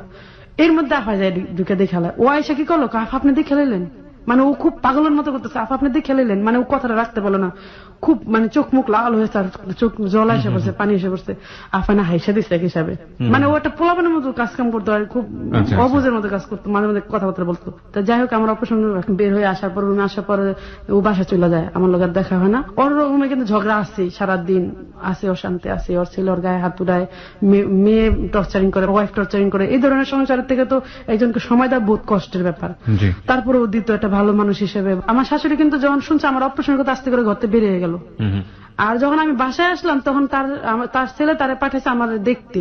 সে কি করছে, আইসা এমন টর্চারিং শুরু করে দেয় আমারে, দরজা মজা লাগাইয়া মরিচ তালা শুরু করে দেয়। আর আমার অপারেশনটা মানে হওয়ার পর কাঁচা না, মানে আমার প্রচুর শ্বাসকষ্ট উঠে যায়। ওই যে অনেক মেডিসিন টেডিসিন পাই, এই জন্য আমার শ্বাসকষ্ট যায়। আমি মানে মরে যাওয়ার অবস্থা। সে কি করে মরিচ তালে রাতের 1টা বাজে, এবং দরজা জানলা আমার মেলতে দেয় না। আমি খুব কঠিন অবস্থায় আছি। তো এদিন ভাবলাম যে আজকে যদি আমার মা হইতো তাহলে কেমন করতে পারতো। আমি প্রচুর কাঁদতেছি আর করতেছি। তো সারা রাত আমার ঘুম আসে না। আমি কি করছি, টিভিটা ছাইরা মানে সাউন্ড মুট করেছে। সে আমার এমন একটা জারি মারলো যে রিমোটটা হাতে পড়ে যায়, আমি একটা সিবড়ি খেয়ে উঠি। মানে তার ভাষা খুব খারাপ। পরে খুব খারাপ ব্যবহার করলাম। আমি তাড়াতাড়ি টিভিটা বন্ধ করে দিলাম। অন্ধকার রুমে একটা মেয়ে মানুষ, শ্বাসকষ্ট, তার প্রচুর পরিমাণে অপারেশনের রোগী, চারপাশে সব বন্ধ, তার কি অবস্থা হইতে পারে তার, এটা কি একবার ভাবা যায়? এটা কি যে একটা কষ্ট করে যায় বলা মানে। তখন আল্লাহরে বললাম, আল্লাহ আমার মৃত্যু দাও, এই সংসার আমার আর ভালো লাগে না।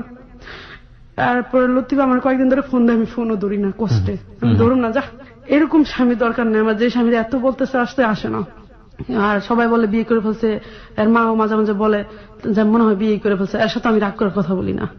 এদিকদা সংসার আর্থিক অবস্থা পুড়ে গেলাম অনেক। এদিকদা ওর মা একটা অভ্যাস কি 4-5 পদের তরকারি নাহলে ভাত খায় না, আর এত দামের বাজারে তার এই মুহূর্তে সম্ভব না আমি এত কিছু মিলানো। হ্যাঁ, তো আমি যখন এই অপারেশন অবস্থায় গিরি বৃষ্টি হইতেছে, আমি কি করলাম, এই অপারেশনের পেট ধরে আস্তে আস্তে বাজারে যাই, বাজার করি, বৃষ্টিতে ভিজে যায়। এটা আবার জাফর ফলো করে দূর থেকে, কারণ ও যে বাজারে বাজার করতো আমি সেই বাজারে একই বাজার।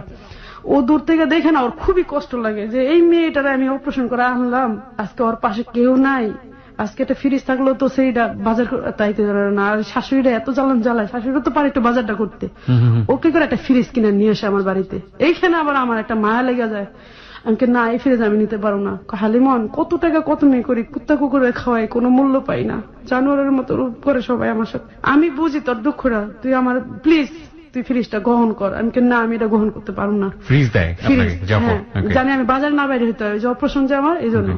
তো ফ্রিজটা আমার ঘরে দেওয়া হয়, ওয়ালটন ফ্রিজ কিস্তিতে নেয়, ও অনেক কষ্ট মধ্যে থাকে, ওই কারণ ওর ফ্ল্যাট বিক্রি করতে হইতেছে বাড়ির কাজের জন্য।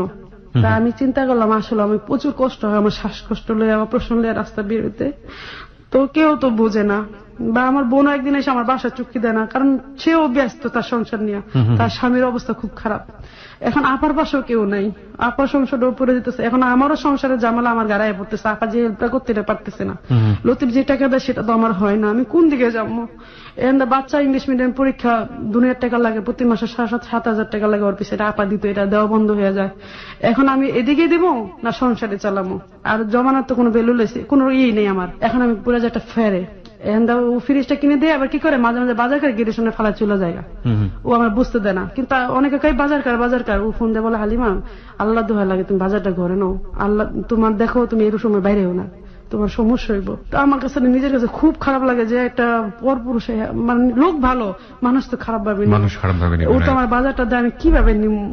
আপনি তো আপনার জায়গায় অসহায়, সমস্ত রকম ভাবে অসহায়, সমস্ত ভাবে অসহায়, কেউ আমার পাশে নেই। না দুলাভাই বেডে পড়া, বাবা তো থাকে সৎ মায়ের ঘরে, না বাবা মারা গেছে, এর মধ্যে বাবা এর মধ্যে মারাও গিয়েছে, আরো আগে লতিফ যাওয়ার আগে মারা গেছে, আর মারা গিয়েছেন। যাই হোক, সে পাঠাতে আমরা আনিনি এখানে, এবং সব দিক থেকে অসহায় একজন মানুষ। স্বামী 8 বছর যাবত দেশে ফেরেন না, 6-7 বছর যাবত তখন কোনো খোঁজ খবর নেই, খোঁজ খবর বলতে দেশে ফেরেন না আর কি, দেশে ফেরে না, টাকা পয়সা দেয়, মানে যেটা দেয় আমার বাচ্চাদেরই হয় না। হ্যাঁ, this is very terrible moment. একজন লোক তাকে হেল্পের হাত বাড়িয়ে দিয়েছে, এবং ওই মানুষটা সবচেয়ে ক্রিটিক্যাল মোমেন্টে তখন পাশে, ওই মানুষের প্রতি সফট কর্নার জন্মানো খুবই খুবই খুবই স্বাভাবিক।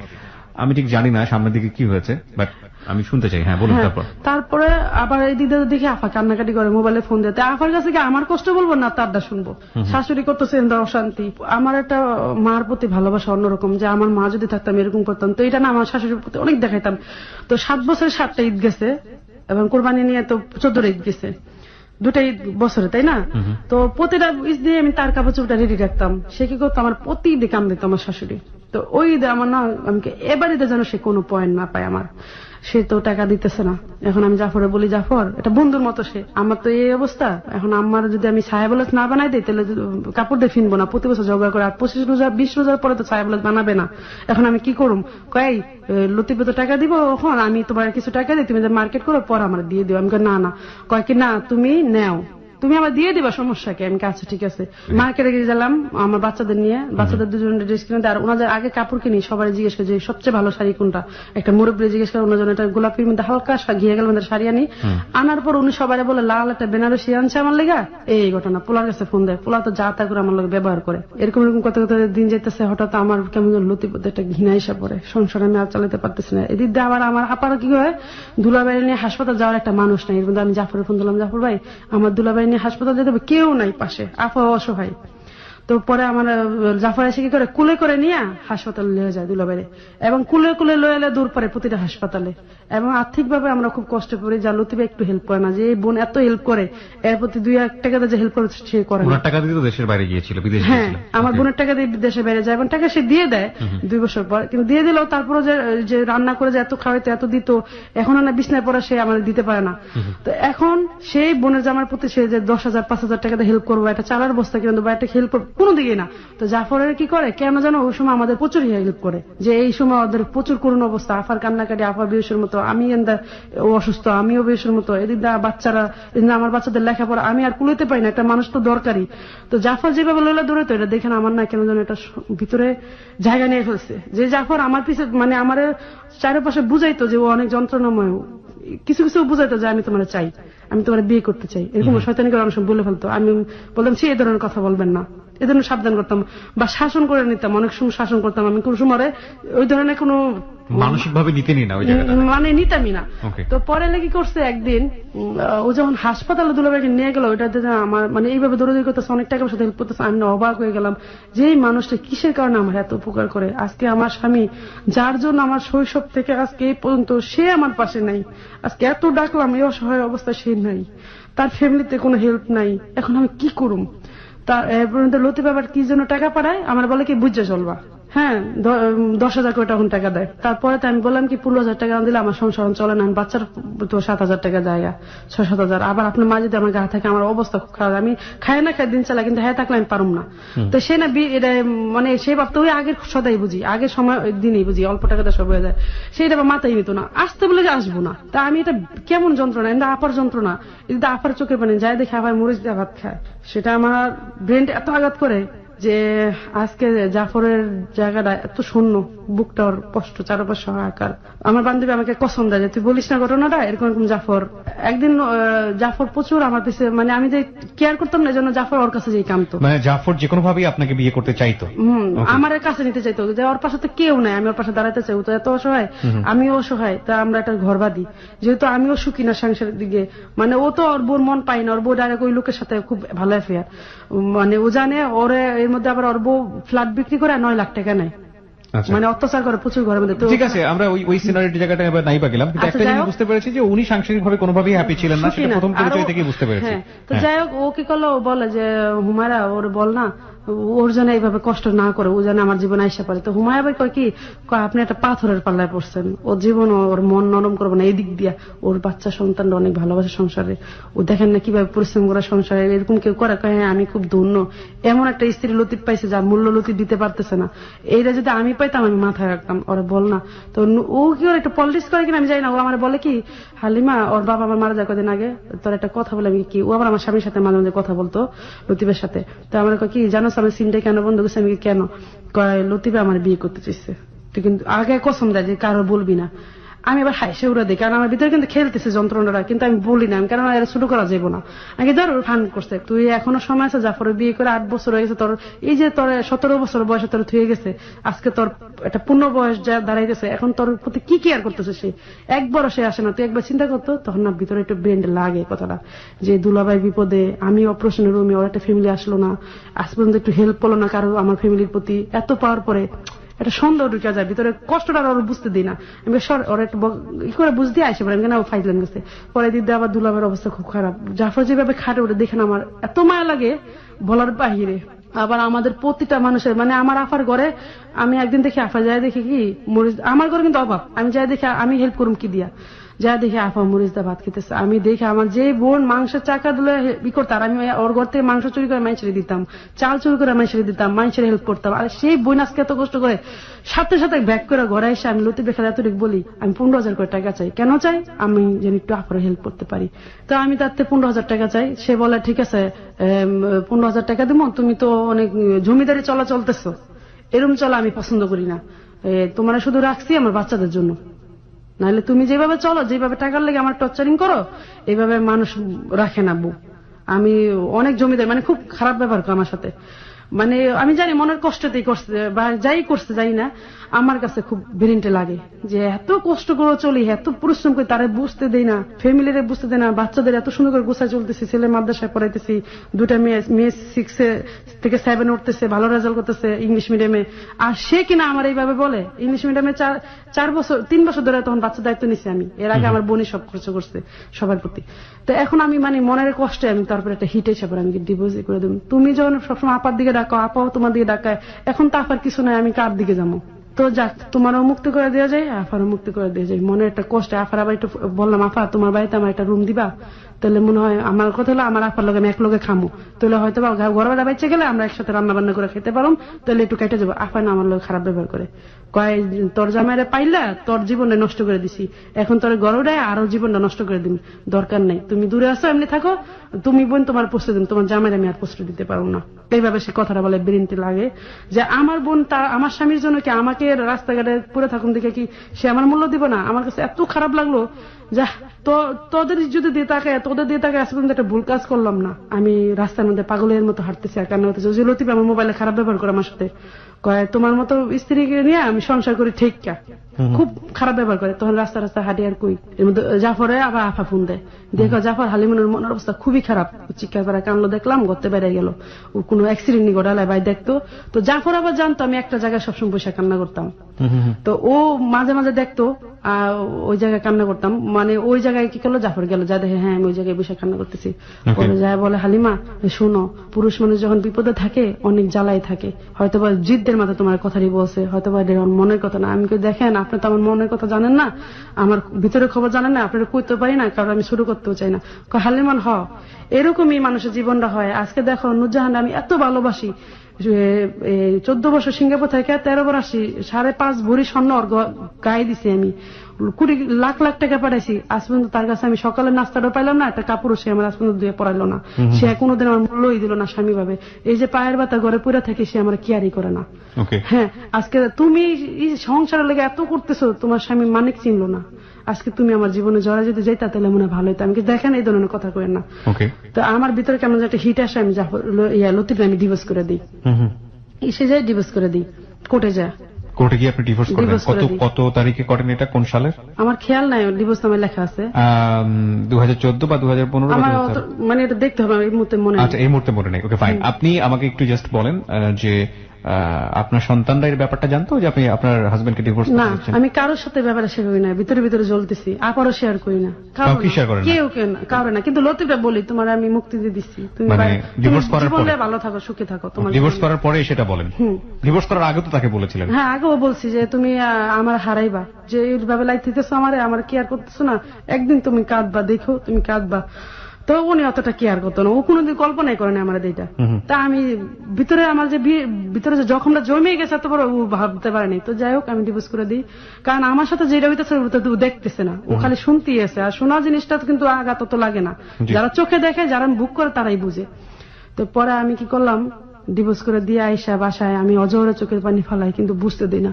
ও যে টাকা দেয় এটা বাচ্চাদেরই চলে, আমার লাইফ চলে না। তো জাফর ব্যাপারটা যাই না যায়, যে আমি ওরা ডিভোর্স দিই, 4 মাস উপরে চলে যায়। জানার পরেও জাফর আমার বলে তুমি এটা কি করছো হালিমন, তো তুমি আর ডিভোর্স করছো, তুমি আমার বিয়ে করো। আমি বলছি না, আমি আপনার বিয়ে করে আমি চাই না। তো জাফরের ওয়াইফ আবার এদিকে কি করে, জাফরের একটা সিন আবার আমি একদিন চোখে দেখি, জাফরের ওয়াইফের একটা সিনটা হলো জাফরের ওয়াইফের একদিন রায়েরবাগ আমি দেখি একটা পুরুষের সাথে, জাফরের ওয়াইফে কি করে আমিও দেখে ফেলাই। দেখালার পরে সে আমার বলে ওই জাফরের নুরজাহানের ভাইয়ের বউ আছে আমার মতো নাকি চেহারা, তো ওই ছেলেটা ভাবে কি আমি ওর ভাইয়ের বউ। দেখে আরে ভাবি, ওই ছেলের নাম হচ্ছে রতন। তো রতন দেখে বলে আরে ভাবি আপনি এখানে। তো নুরজাহান আমাকে চোখটি বের দেয়, বলে কি তুমি তোমার ভাবতেছো আমার ভাইয়ের বউ, তুমি কিছু বলো না। তা আমি কি আমার ছেলে আবার মাদ্রাসা যাওয়ার রাস্তা, তো ওই জন্য আমি ওইখানে দেখা হয়ে যায়। তো পরে এলা বলতেছে কয় আরে ভাবি আপনি, তো নুরজাহান বলতেছে তো জাফর ওরা নিতে বলছে, মানে ওরা নিয়ে যেতে চায় আমার বাসায়। তাই আমি কই তো যান, সমস্যা কি। তো জাফরের সাথে এর মধ্যে আমার আগে একটা কথা আছে, জাফর যখন বলে যে এই ছেলের সাথে ওর সম্পর্ক, তো এই ছেলের লাগে প্রতিদিন ঘরে মারামারি। তাই আমি আবার একটা বুদ্ধি দিলাম যে ভাই যেটাও এইভাবে নাই সেটা আপনি ফ্রি ভাবে নেন, তাহলে আর সংসারের গঞ্জাম হবে। যেহেতু ছেলেটা বিয়ে করছে, ছেলের ঘরে 2টা বাচ্চা আছে, অবশ্যই ওরা বিয়ের দিকে আর যাবে না, অবশ্যই ওদের একটা সম্পর্ক আছে, ফ্যামিলি ভাবে নিয়ে গেলে আর কোনো সামলা থাকবে না। এই পরামর্শটা তার দিই, এই পরামর্শটা সে আবার কাজ করে যে তাহলে তার সংসারটা টিকে। তো সে ওর বলার পর ওই কি করে ওই ছেলেরা আনতে যায়। ছেলেটা আবার টাইটেল মাওলানা পাস, খুব বুদ্ধিমান ছেলে। তুমি তো গোবরে পাড়া দিতেছো, তুমি আমার নেওয়া মানে আমার ধরা খাওয়াই দিতেছো, আমার সামনে বলে। তো ছেলে ভাবে আমি ওর ভাইয়ের বউ, ওই যে চেহারা মিল আছে। তো এই জন্য কি করে অনেক টাকার মিষ্টি মিষ্টি কিনা লইয়া চায় ওর বাসায়। নেওয়ার পরে মানে নুরজাহান আমাকে বলে তুমি বলবা ওর সাথে আমার অনেক ঝগড়া হয় জাফরের সাথে, তুমি বলবা ওরে।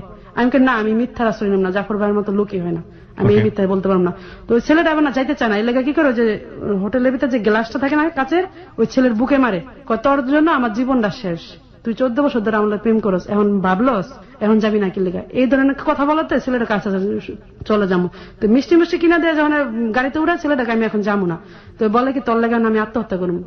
লক্ষ্মী তুমি আত্মহত্যা করো আমি বাঁচুম, এই কথা বলার রতনে। তখন আমি না অবাক হয়ে তাকায় থাকি, আসলে তো জাফরের কথাই সত্য। মানে আমার ভিতরে এখানে জাফরের জন্য আরেকটা মায়া জন্ম হয়ে যায়।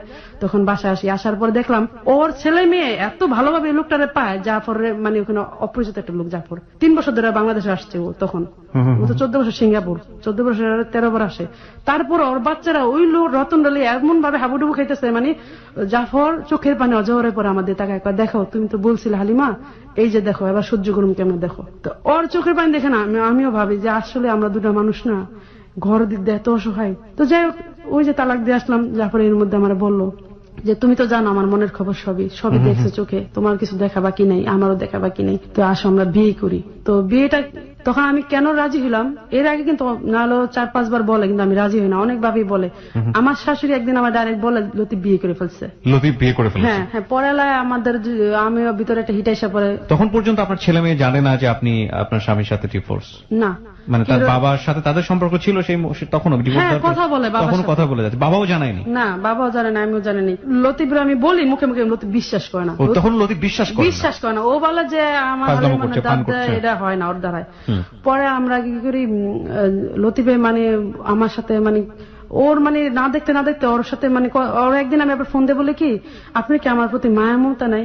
শোনো কেমনে মায়া থাকবো, কোনো মায়া লাগে না তোমার আমার। তো শোনো বিড়াল পারলো না তারে মায়া লাগে, যদি না দেখতে কারোর সাথে চলাফেরা না তখন মায়া মমতা আউট অফ মাইন্ড, চোখের আড়াল তো মনের আড়াল। হ্যাঁ, এই কথাটা তারে বলে। এই কথাটা আবার আমার বিনটাই কাজ করে যে দেখতে মায়া লাগে। তা আমারও জাফরের দেখতে মায়া লেগে গেছে, আর ওর না দেখতে মায়াটা চলে গেছে। এটা ওর কথার সাথে আমার লাইফের লগে মিল পাওয়া যায়। তখন আমি যখন ডিভোর্স দিলাম তখন জাফর তো জানে আমি একটা অসহায়, আমি তোমার বাচ্চাদের দায়িত্ব নিবো, আগের থেকে বলতেছি তুমি তো রাজি হও না, তুমি এখন রাজি হয়ে যাও, দেখো আমি মরে যাবো তোমার ছাড়া, আমি তোমার ছাড়া বাঁচবো না, তুমি রাজি হও।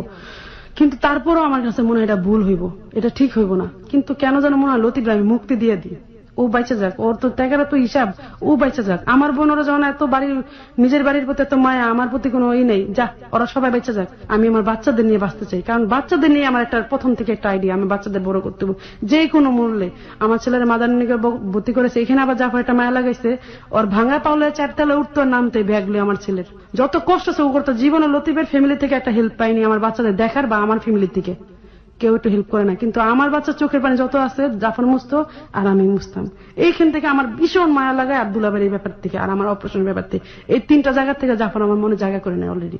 তখন তার সাথে আমার বিয়ের কথা চলে যায় এবং আমরা করে যাই বিয়ে করি। কত তারিখে বিয়ে করেন? এপ্রিলের 6 তারিখে। কোন বছর? এটা 2015 সাল চলছে? হ্যাঁ, এই তো বেশি দিন না তো। মানে 2015 সালের এপ্রিল মাসের 6 তারিখে বিয়ে করেন আপনারা? এপ্রিল মাসের 6 তারিখে? হ্যাঁ। ঘটনাটা ঘটেছে জুনে, তাই না? মানে 1 মাস পরেই। ওকে প্রিয় শ্রোতা, আমরা রাত 2টোর পরেও কিছুক্ষণের জন্য নিতে হবে আমাদেরকে, কারণ আজকের স্টোরিটি খুবই গুরুত্বপূর্ণ একটি স্টোরি এবং হেল 8920 দ্বিতীয়বারের মতো আমরা এই কাজটি করছি। আর খুবই গুরুত্বপূর্ণ একটা স্টোরি, আপনাদের সবাইকে বলবো শেষ পর্যন্ত শোনার জন্য, কারণ শুরু থেকে যারা শুনছেন তারা তো নিশ্চয়ই জানেন যে আজকের স্টোরিটা কতটা গুরুত্বপূর্ণ। আর যারা এই মুহূর্তে যোগ দিয়েছেন তাদেরকে আমরা বলবো যে ফেসবুকে চলে আসুন, কিছুটা হলেও আপনি আপডেট পাবেন।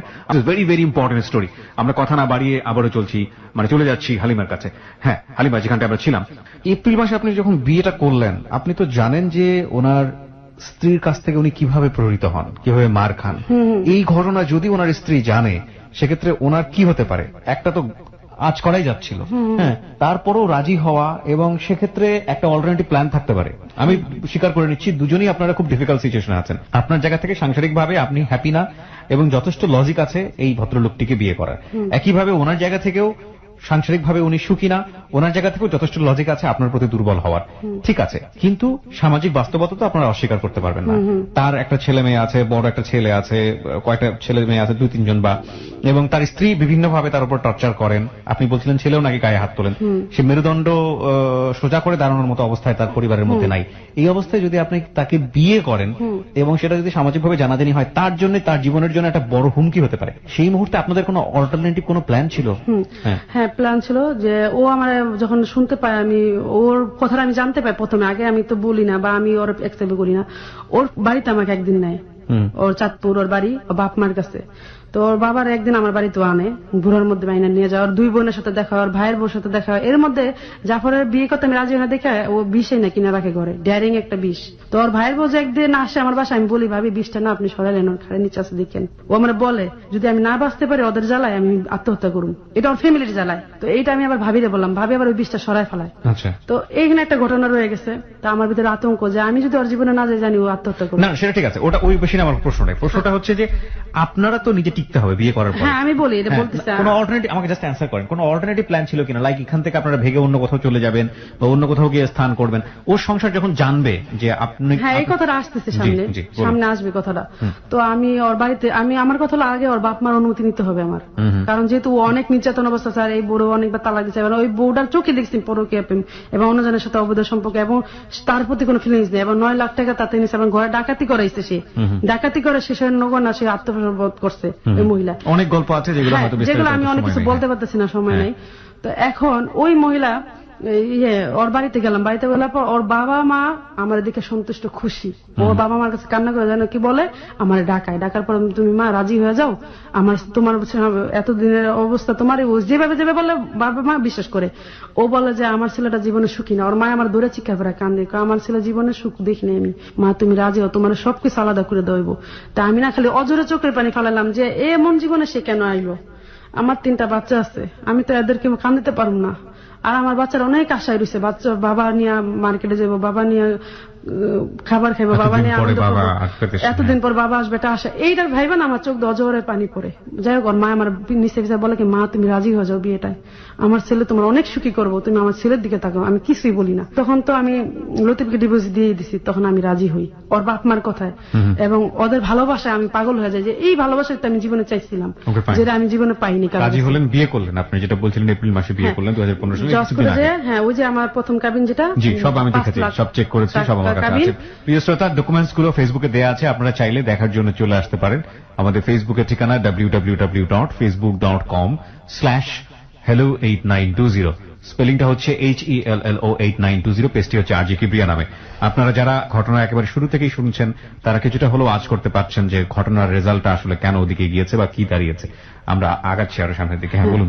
তারপরে এপ্রিল মাসে 6 তারিখ আমাদের বিয়ে হয় জজকোটে, 5 লাখ টাকা কাবিনে বিয়ে হয়। আমার ওই বান্ধবীও ছিল। মৌখিকভাবে জাফর তার স্ত্রী নূরজাহানকে বেশ কয়েকবার তালাক দিয়েছে। হ্যাঁ, এবং তাদের সাথে তার মিলামিশাও নেই, আলাদা আলাদা থাকে। তা থাকুক, কিন্তু একটা কাগজপত্রের ব্যাপার আছে, একটা আইনি ব্যাপার আছে। সেই ব্যাপারে কি সে কোনো পদক্ষেপ নিয়েছিল না? জাফরের কাছ থেকে আইনি ভাবে তাকে তালাক দেয়া, কাগজপত্রের মাধ্যমে তালাক দেয়া, যেটা আপনি করেছেন, এটা কি করেছিল জাফর? না, জাফর এটা উকিলকে বলে যে আমি এরকম নির্যাতন হইতেছি ওর দ্বারা, যে কোনো মতে মানে এরকম আমি ওর তালাক মুখ দিচ্ছি। লোকটা বলে তো আপনিও তালাক দিয়ে দেন, যেহেতু এইভাবে অশান্তি কোন দিন কোন ঘটনা হয়, মেয়েটার মাঝখানে বিপদে পড়বো। কয় হ্যাঁ আমি দিব, কিন্তু আমার বাচ্চাগুলার একটা সেটেল করে নিও। কারণ হালিমানের একটা সেটেল করে তাকে তালাক না দিয়েই, না দেয়া বলতে আমি যেটা বোঝাচ্ছি যে আইনি ভাবে তালাক না দিয়েই আপনাকে বিয়ে করেছে, এবং সেক্ষেত্রে প্রথম স্ত্রীর পারমিশন সে নেয়নি। দিস ইজ টু বি, যা ঘটনা তাই। হ্যাঁ ওকে, বলুন। তারপর না, এটা বারবার বলছে যে তুই যদি আমার এইভাবে জ্বালাস আমি কিন্তু ওর বিয়ে করে ফেলবো। সেটা তো মানুষ ঝগড়ার সময় অনেক কিছুই বলে, সেটা অনেক কিছুই বলে, বাট বিয়ে করতে যাওয়ার আগে বলা সেটা অন্য জিনিস। হ্যাঁ বলুন। তারপর জাফরের বিয়ে করার একটু কারণ আছে। ও বিয়েটা কেন করে, ও কিন্তু যত যাই হোক ও কিন্তু বিয়ে ফ্রিতে, মানে বিয়ের আশা ছিল না। নূরজাহান এবং রতন ও একসাথে দেখে এক ঘরে। ওটা দেখার পরে ওর স্ত্রী আর যার সঙ্গে ওনার পরকীয়া ছিল তাকে এক ঘরে দেখেছে। ওর পায়ে প্রচুর ব্যথা, ও এমন একটা অবস্থা, এক ঘরে থাকে, এর মধ্যে আলাদা রুমে ওদের দেখে। দেখার পর ব্রেন আউট হয়ে যায়, প্রচুর কান্না করে, এত কান্না করে যেহেতু বলার ভাই। তখন আমি ওরা বুঝ দিই, তখন আমি ওরে রক্ষা করে যাই। আমার কেন যেন মনে হয় এটাকেই আমার রক্ষা করা উচিত। দুটো জিনিসই আমরা এগ্রি করে নিচ্ছি। একটা হচ্ছে আপনার জায়গা থেকে আপনি অবশ্যই অন্য একটা মানুষের জীবনে যাওয়ার জন্য আপনার যে অবস্থা ছিল সেটা এনাফ ছিল। হ্যাঁ, আপনি আপনার চুজ করাটা আরো আগে উচিত ছিল, আপনার যে ঘটনা আমি শুনলাম। এবং একই সাথে জাফরের জায়গা থেকেও সেটা সত্য। কিন্তু আপনি যেভাবে আপনার স্বামীকে তালাক দিয়েছেন কোর্টে গিয়ে, করে আপনি একটা আইনি পদক্ষেপ নিয়েছেন, কিন্তু জাফর সেটা না করেই আপনার কাছে আপনাকে বিবাহ বন্ধনে আবদ্ধ করেছে। This is a big point. আমি বলছি না ভুল হয়েছে না মন্দ হয়েছে, বাট দিস ওয়াজ যেটা ঘটনা ঘটেছে সেটাই। হ্যাঁ বলুন। তারপর জাফর আমাকে খালি এতটুকু বোঝায় 3টা বাচ্চা আমি অসহায় করতে চাই না। আর আমিও এটা মানতাম, আমি যদি জোর করতাম করে দিত তালাক। কিন্তু ওর কাছে তখন মানে ও আমাকে একটা মানে বহুত মূল্যবান জিনিস ভাবতো, যে ও একটা অসহায় মানুষ, ও তো জীবন 4 বছর ঘুরে ওর আমি রাজি করতে মানে পারি ও না। যেটা চেয়েছিল যে আপনাকেও থাকবে, প্রথম স্ত্রীও না, থাকবে। প্রথম স্ত্রী থাকবে, তবে বাচ্চাদের জন্য থাকবে, মানে এবং যা লাগে পরিপূর্ণ দিবে, কিন্তু স্বামীর ভালোবাসা তাকে দেবে না। এই জন্যই দিবে না, কাগজে কারণ কলমে তারা- তালাক হবে না। হ্যাঁ, তারা কোনোদিন মূল্য দেয়নি। আজকে তার এই জীবনের পর্যায়ে হলো, কারণ হলো তার মানে এই কাগজে জন্য- কলমে কোনো তালাক হবে না, বাকি কি হবে না হবে সেটা পরের বিষয়। তো ওকে। তারপরে আমরা বিয়ে করি, বিয়ে করার পর বাসায় আসি, আসার পর ওরা ছোট ভাইয়ের বাসা যাই, হাবিব নাম, না বললেই না। তো ওই ছেলেটা আবার ওর মনের কথা সব জানে, ছেলেটা 3-4 দিকে তাল দিয়ে চলে, জি। যেমন ওর ওয়াইফের লগে ভাবলে চলে, মনের কথা সব জানে, ওরটাও জানে, যাই না আবার সব কথা ওরই বলে, কারণ ওর সাথে কোনো বেমানি করে না, ওর সাথে সব কথাই শেয়ার করে। তো এর মধ্যে ওই ছেলেটার বাড়িতে যায় আমাদের ওই দিন রাত থাকা হয়। আমরা দুজনে ফ্রেশ হয়ে নামাজ পড়লাম, নামাজ পড়ে দুজনের হাতে দুজন রাইখা আমি বললাম যে জাফর, ছোট থেকে বড় হয়েছে, একটা আশা ছিল যে স্বামীর সংসার করবো, অনেক সুন্দর করে তার ভালোবাসা পাবো, সেটা যেন আমি তোমার থেকে পাই, তুমি যেন কোনোদিন অবহেলা না করো, আমি তোমার কাছে কোনো অর্থ সম্পদ চাই না, হালিমার এতদিন যা হয়েছে অনেক যুদ্ধের বিনিময়ে আমি তোমার পাইছি, এখন তুমি আমার সাথে সংসার করবা, সুন্দর করে আমি করব, আমি জীবনে যে অভাবটা আমার সেটা তুমি পূর্ণ করবো, তোমার অভাবটা আমি পূর্ণ করবো, আর 3টা বাচ্চা নিয়ে তুমি টেনশন করো না, আমার 3জন তোমার 3জন, আমাদের 6টা বাচ্চা, এই 6টা বাচ্চার ভবিষ্যৎ নিয়ে এখন আমরা থাকবো, আর কিছু না। জি। তুমি জীবনে আমার কাছে আসো, এটা আমার কাছে অনেক বড় পাওয়া, এই প্রথম মনে হয় জীবনে আমি কিছু পাইলাম আল্লাহর কাছে, এটা বললো, সান্ত্বনা দিল, দিয়ে সাথে সাথে বাসা চলে গেল। ও ওদিন আসার কথা না, শ্বাস করে ও হঠাৎ করে দেখি ও আয়সা বললো 12টার দিকে, আয়সা আমার একটা তবজি দিল, যে তবজিটা আমি নিয়ে আসছি সাথে। তো সে আমার এই তবজিটা হাতে দেওয়ার পর আমার বললো, তুমি এটার মূল্যটা কি বুঝলা? আমি এটা কোটি কোটি টাকা দাও, এটার মূল্য পাওয়া যায় না, এত বড় একটা মূল্যবান জিনিস আপনি আমাকে দিচ্ছেন। সে অনেক খুশি হয়ে গেল। আমার বললো কি, আমি তোমার একটু শাড়ি পরা দেখতে চাই। আমি কাপড় পরলাম, আমার সাথে ছিল একটা কাপড় পরলাম, পরার পর আমার পা ধরে সালাম করলাম, ও খুব খুশি হয়ে গেল, এত খুশি হলো বলার বাহিরে। তো যাই হোক, ওই দিন আমরা ওই বাড়িতে ছিলাম একদিন। তো সকাল ভোরে ও বাচ্চা, ওর মেয়ে আবার ও স্কুলে না নিলে স্কুলে যাওয়া হয় না, পরীক্ষা না দিলে ওর নিয়ে গেলে পরীক্ষা দেওয়া হয় না, কারণ ওর ওয়াইফ 12টার আগে ঘুম থেকে ওঠে না, ঠিক আছে, এবং কোনোদিন নাস্তা বানায় না, ওই নাস্তা বানায়।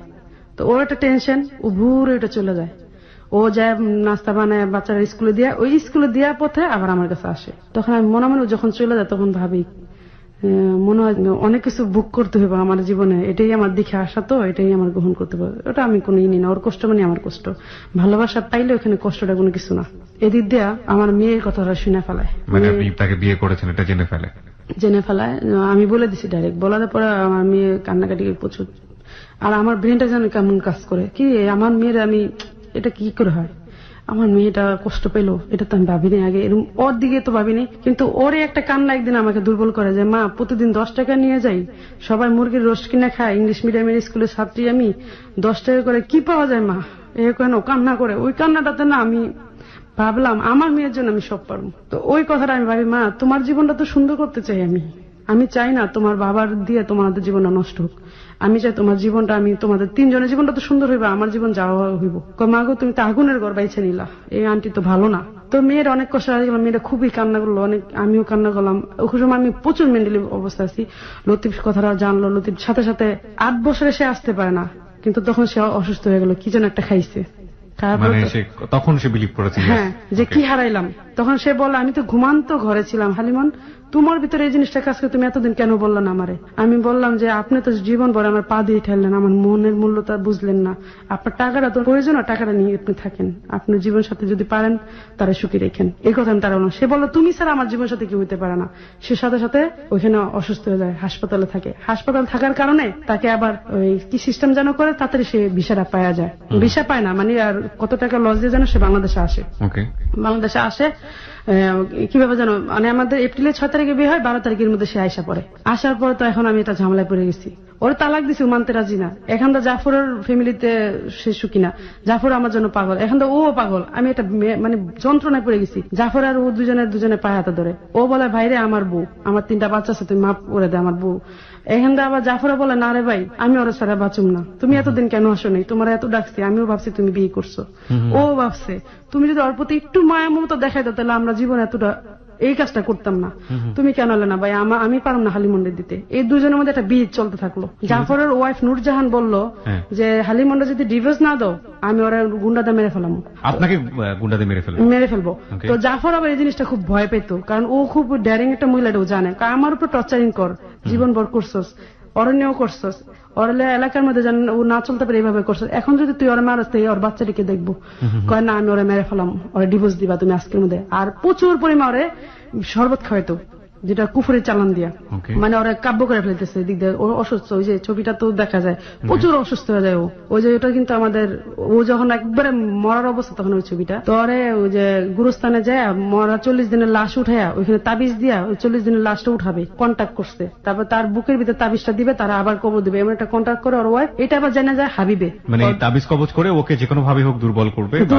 আর সম্পত্তির জন্য প্রচুর চাপ দিতেছে আগের থেকেই, সম্পত্তি ওর নামে লিখে দেওয়ার জন্য, মানে ওই স্ত্রীর নামে লিখে দেওয়ার জন্য। তো আর জাফরও জানে সম্পত্তি লিখে দিলে ওর লাইফ থেকে চলে যাবো। আর সম্পত্তি ও কয় আমি সিমেন্টের বস্তা 7 তলা মাথায় লয়ে উঠাইছি, এই ছেলে একদিন কই তারবো না একটু পানি দিছে, এই বউ কই তারবো না একদিন একটা ইট ছড়াইছে। কয় ছেলে মেয়ে ছিল না? 2 ছেলে 1 মেয়ে। তো এই সংসারে কেউ একটু কইতে পারবো না যে এলাকার মানুষ জানে যে 1 ফোঁটা পানি ওই বাড়িতে তারা পরিশ্রম করছে বা একটা ইট এইখান থেকে সরাইছে। আমি 7 তলা সিমেন্ট বাইয়া 7 তলা উঠাইয়া আমি নিজে রাখছি, টাকা সেভ করার লাগে আমি কত হেল্প করছি, কষ্ট করছি এই সংসারের জন্য। আজকে আমি এই বাড়ি ওর নামে লিখে দেবো, ও চলে যাক ওই লোকের লগে, এরপর আমার সব শেষ। হ্যাঁ, আমি এত কষ্ট করছি, যদি কিছু করে থাকতে আমার বাদ চলে আর আমার হালিমন্ডলে আমি থাকুন। আমি যেটা বুঝতে পারছি যে ওনার প্রথম স্ত্রী যিনি ছিলেন উনি যতটা না বেশি ওনাকে পাওয়ার জন্য ওনাকে লাভ করেন, এইটা প্রকাশ করা শুরু করলেন, তার চেয়ে বেশি প্রকাশ করা শুরু করলেন ওনার প্রপার্টি গুলো যেভাবেই হোক যাতে হাত ছাড়া না হয়। আর জাফরও জানতো যে এটি যেদিন পাইবে দিনে আমরা মেরে ফেলবো, আমরা সরাই ফেলবো, কারণ জাফর তো ওরা জানে। আর এর মধ্যে 2 বার ওরা গলায় দড়ি দিয়ে ওরা মেরে ফেলতে লইছিল। একবার বোতল দিয়ে বাড়িতে 3 ঘন্টা বেহুশ থাকে, ওর ছোট বাচ্চার টিচার আবার দেখে জিনিসটা, এবং বাড়ির মানুষ আর পায়ে ধরে মাপ চাইতে চায় না। আরেকদিন গামছা দিয়ে দড়ি দিয়ে ওরা পেঁচা জিব্বা অর্ধেক বের করে ফেলায়, তারপরে ও তারে করে না, কিন্তু ওর ভিতরে আস্তে আস্তে ওর মনটা উঠা যায়। কিন্তু ওর বড় একসময় অনেক ভালোবাসতো, আস্তে আস্তে মানে ওর ভিতরে একটা হিট এসে পড়ে যে এত আর কত সহ্য করবো আমি, 22 বছরের সংসার আর সহ্য করার মতো না, এত বছর ধরে সহ্য করে দিতেছি।